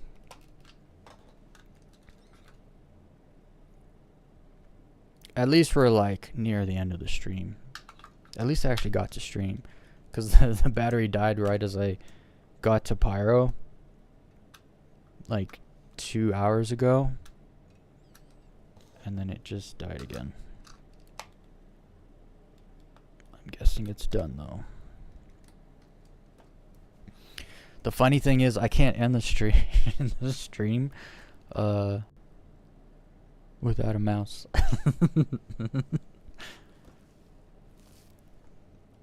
At least, yo, I think I got my luck back from yesterday.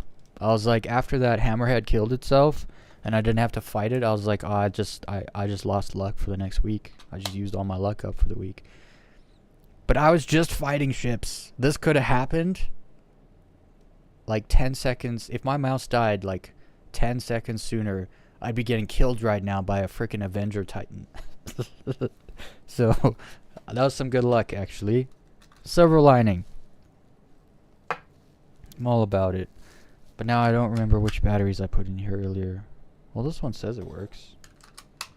If it's a yellow light, it works. But if it's a red light, it doesn't work. It had a yellow light, but then it didn't work. I have a lot of batteries. I should probably charge them all and then find out which ones test the voltage on the ones that don't work. I get rid of them. Actually throw them away.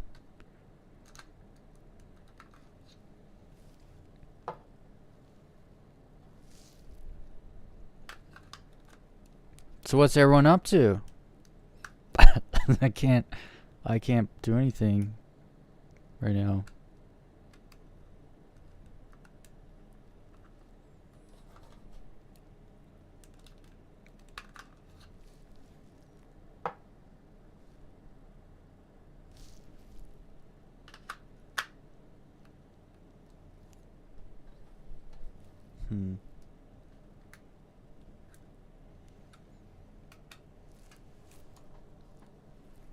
No.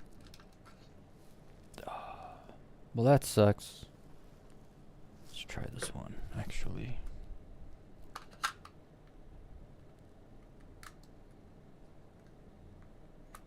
It's crazy, too, because you don't actually need a lot of battery power. I'll probably just steal a battery out of my remote from my screen. It's not like I need a remote. Yeah, this one's red, so it'll work, but not for long. Here, let me just.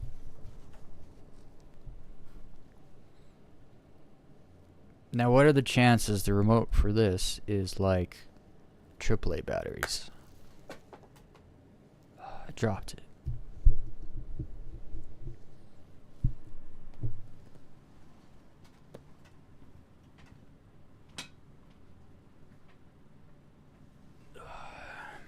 All right. They're AAA batteries. I just need one AA battery.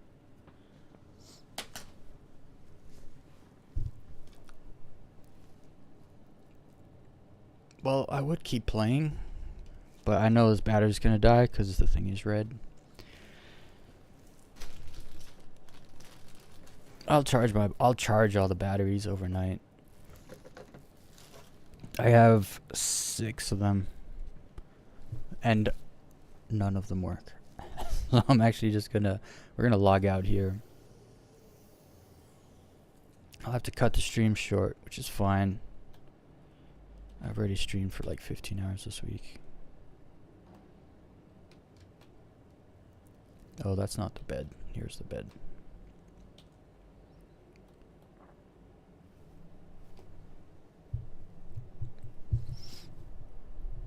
You're PvPing out at Shepherd's Rest, huh?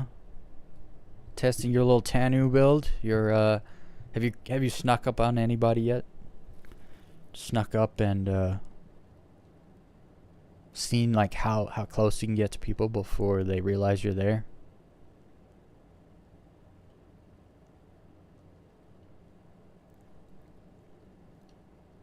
Doing all the tests.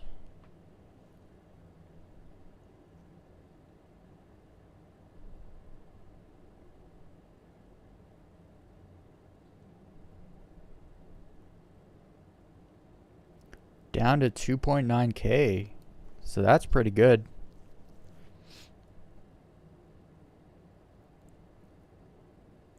Because that ship has a big cross section. It's flat, right? So you gotta, if you keep yourself flat, you're golden.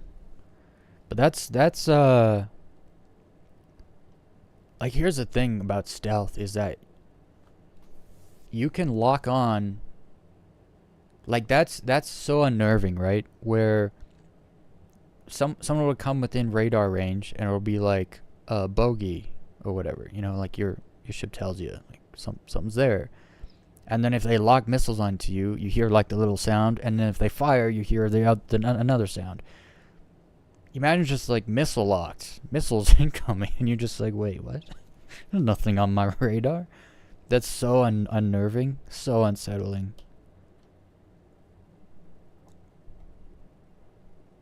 Because I've been taken out like that before. There was no one there, and before I knew it, I was getting hit with the EM missiles, and I was out. It was done. I couldn't even fight. It was wild. Oh, and you have rattlers too. So those are the ones. There's like a bunch of them, right? They break apart into a bunch. I kind of wanted to get those, just because the visual. Honestly, for me, I don't really care too much about, like, yes, it's nice that like you pickle off a rocket and a missile, and it hits your target, and they don't have shields, and it does serious damage. If they're already red, they're now blowing up, and it's like, it's so good. But just like watching them is just as cool as actually having them work, like do stuff. But they do serious work, missiles. Never used the rattlers though, but I've seen them. Anyway, that's gonna be the end of the stream tonight, unfortunately. Battery problems. I know I have a wireless mouse that came with my computer, my pre-built HP that I used to play on, but I have no idea where it is.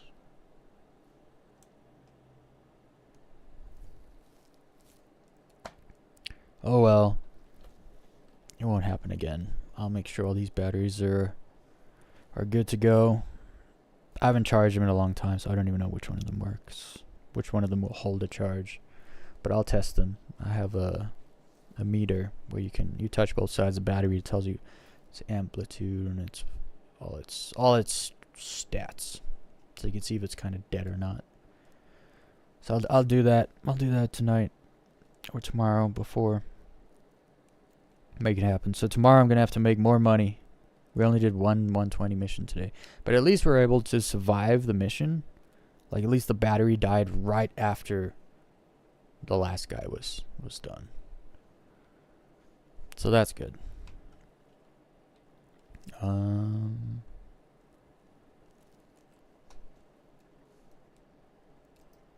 But anyway, before this battery dies again, because it's a red light. Red light means it's pretty much at the end. Tomorrow, I'll finish up some of those comments. We'll probably have a whole bunch more comments tomorrow. They weren't too bad today, I gotta say. It was just that one moron. Which is nice. If there's just one moron, we can have nice things. It's when most people are morons. We can't have nice things. Anyway. Good luck out there. Modang. With your PvP stealth adventures and tests. Good luck everyone else in all your endeavors. And have a good night or day wherever you may be. And we'll see you guys tomorrow. 8 p.m. General Mountain Time. North America. Peace out. See y'all tomorrow. Bye guys.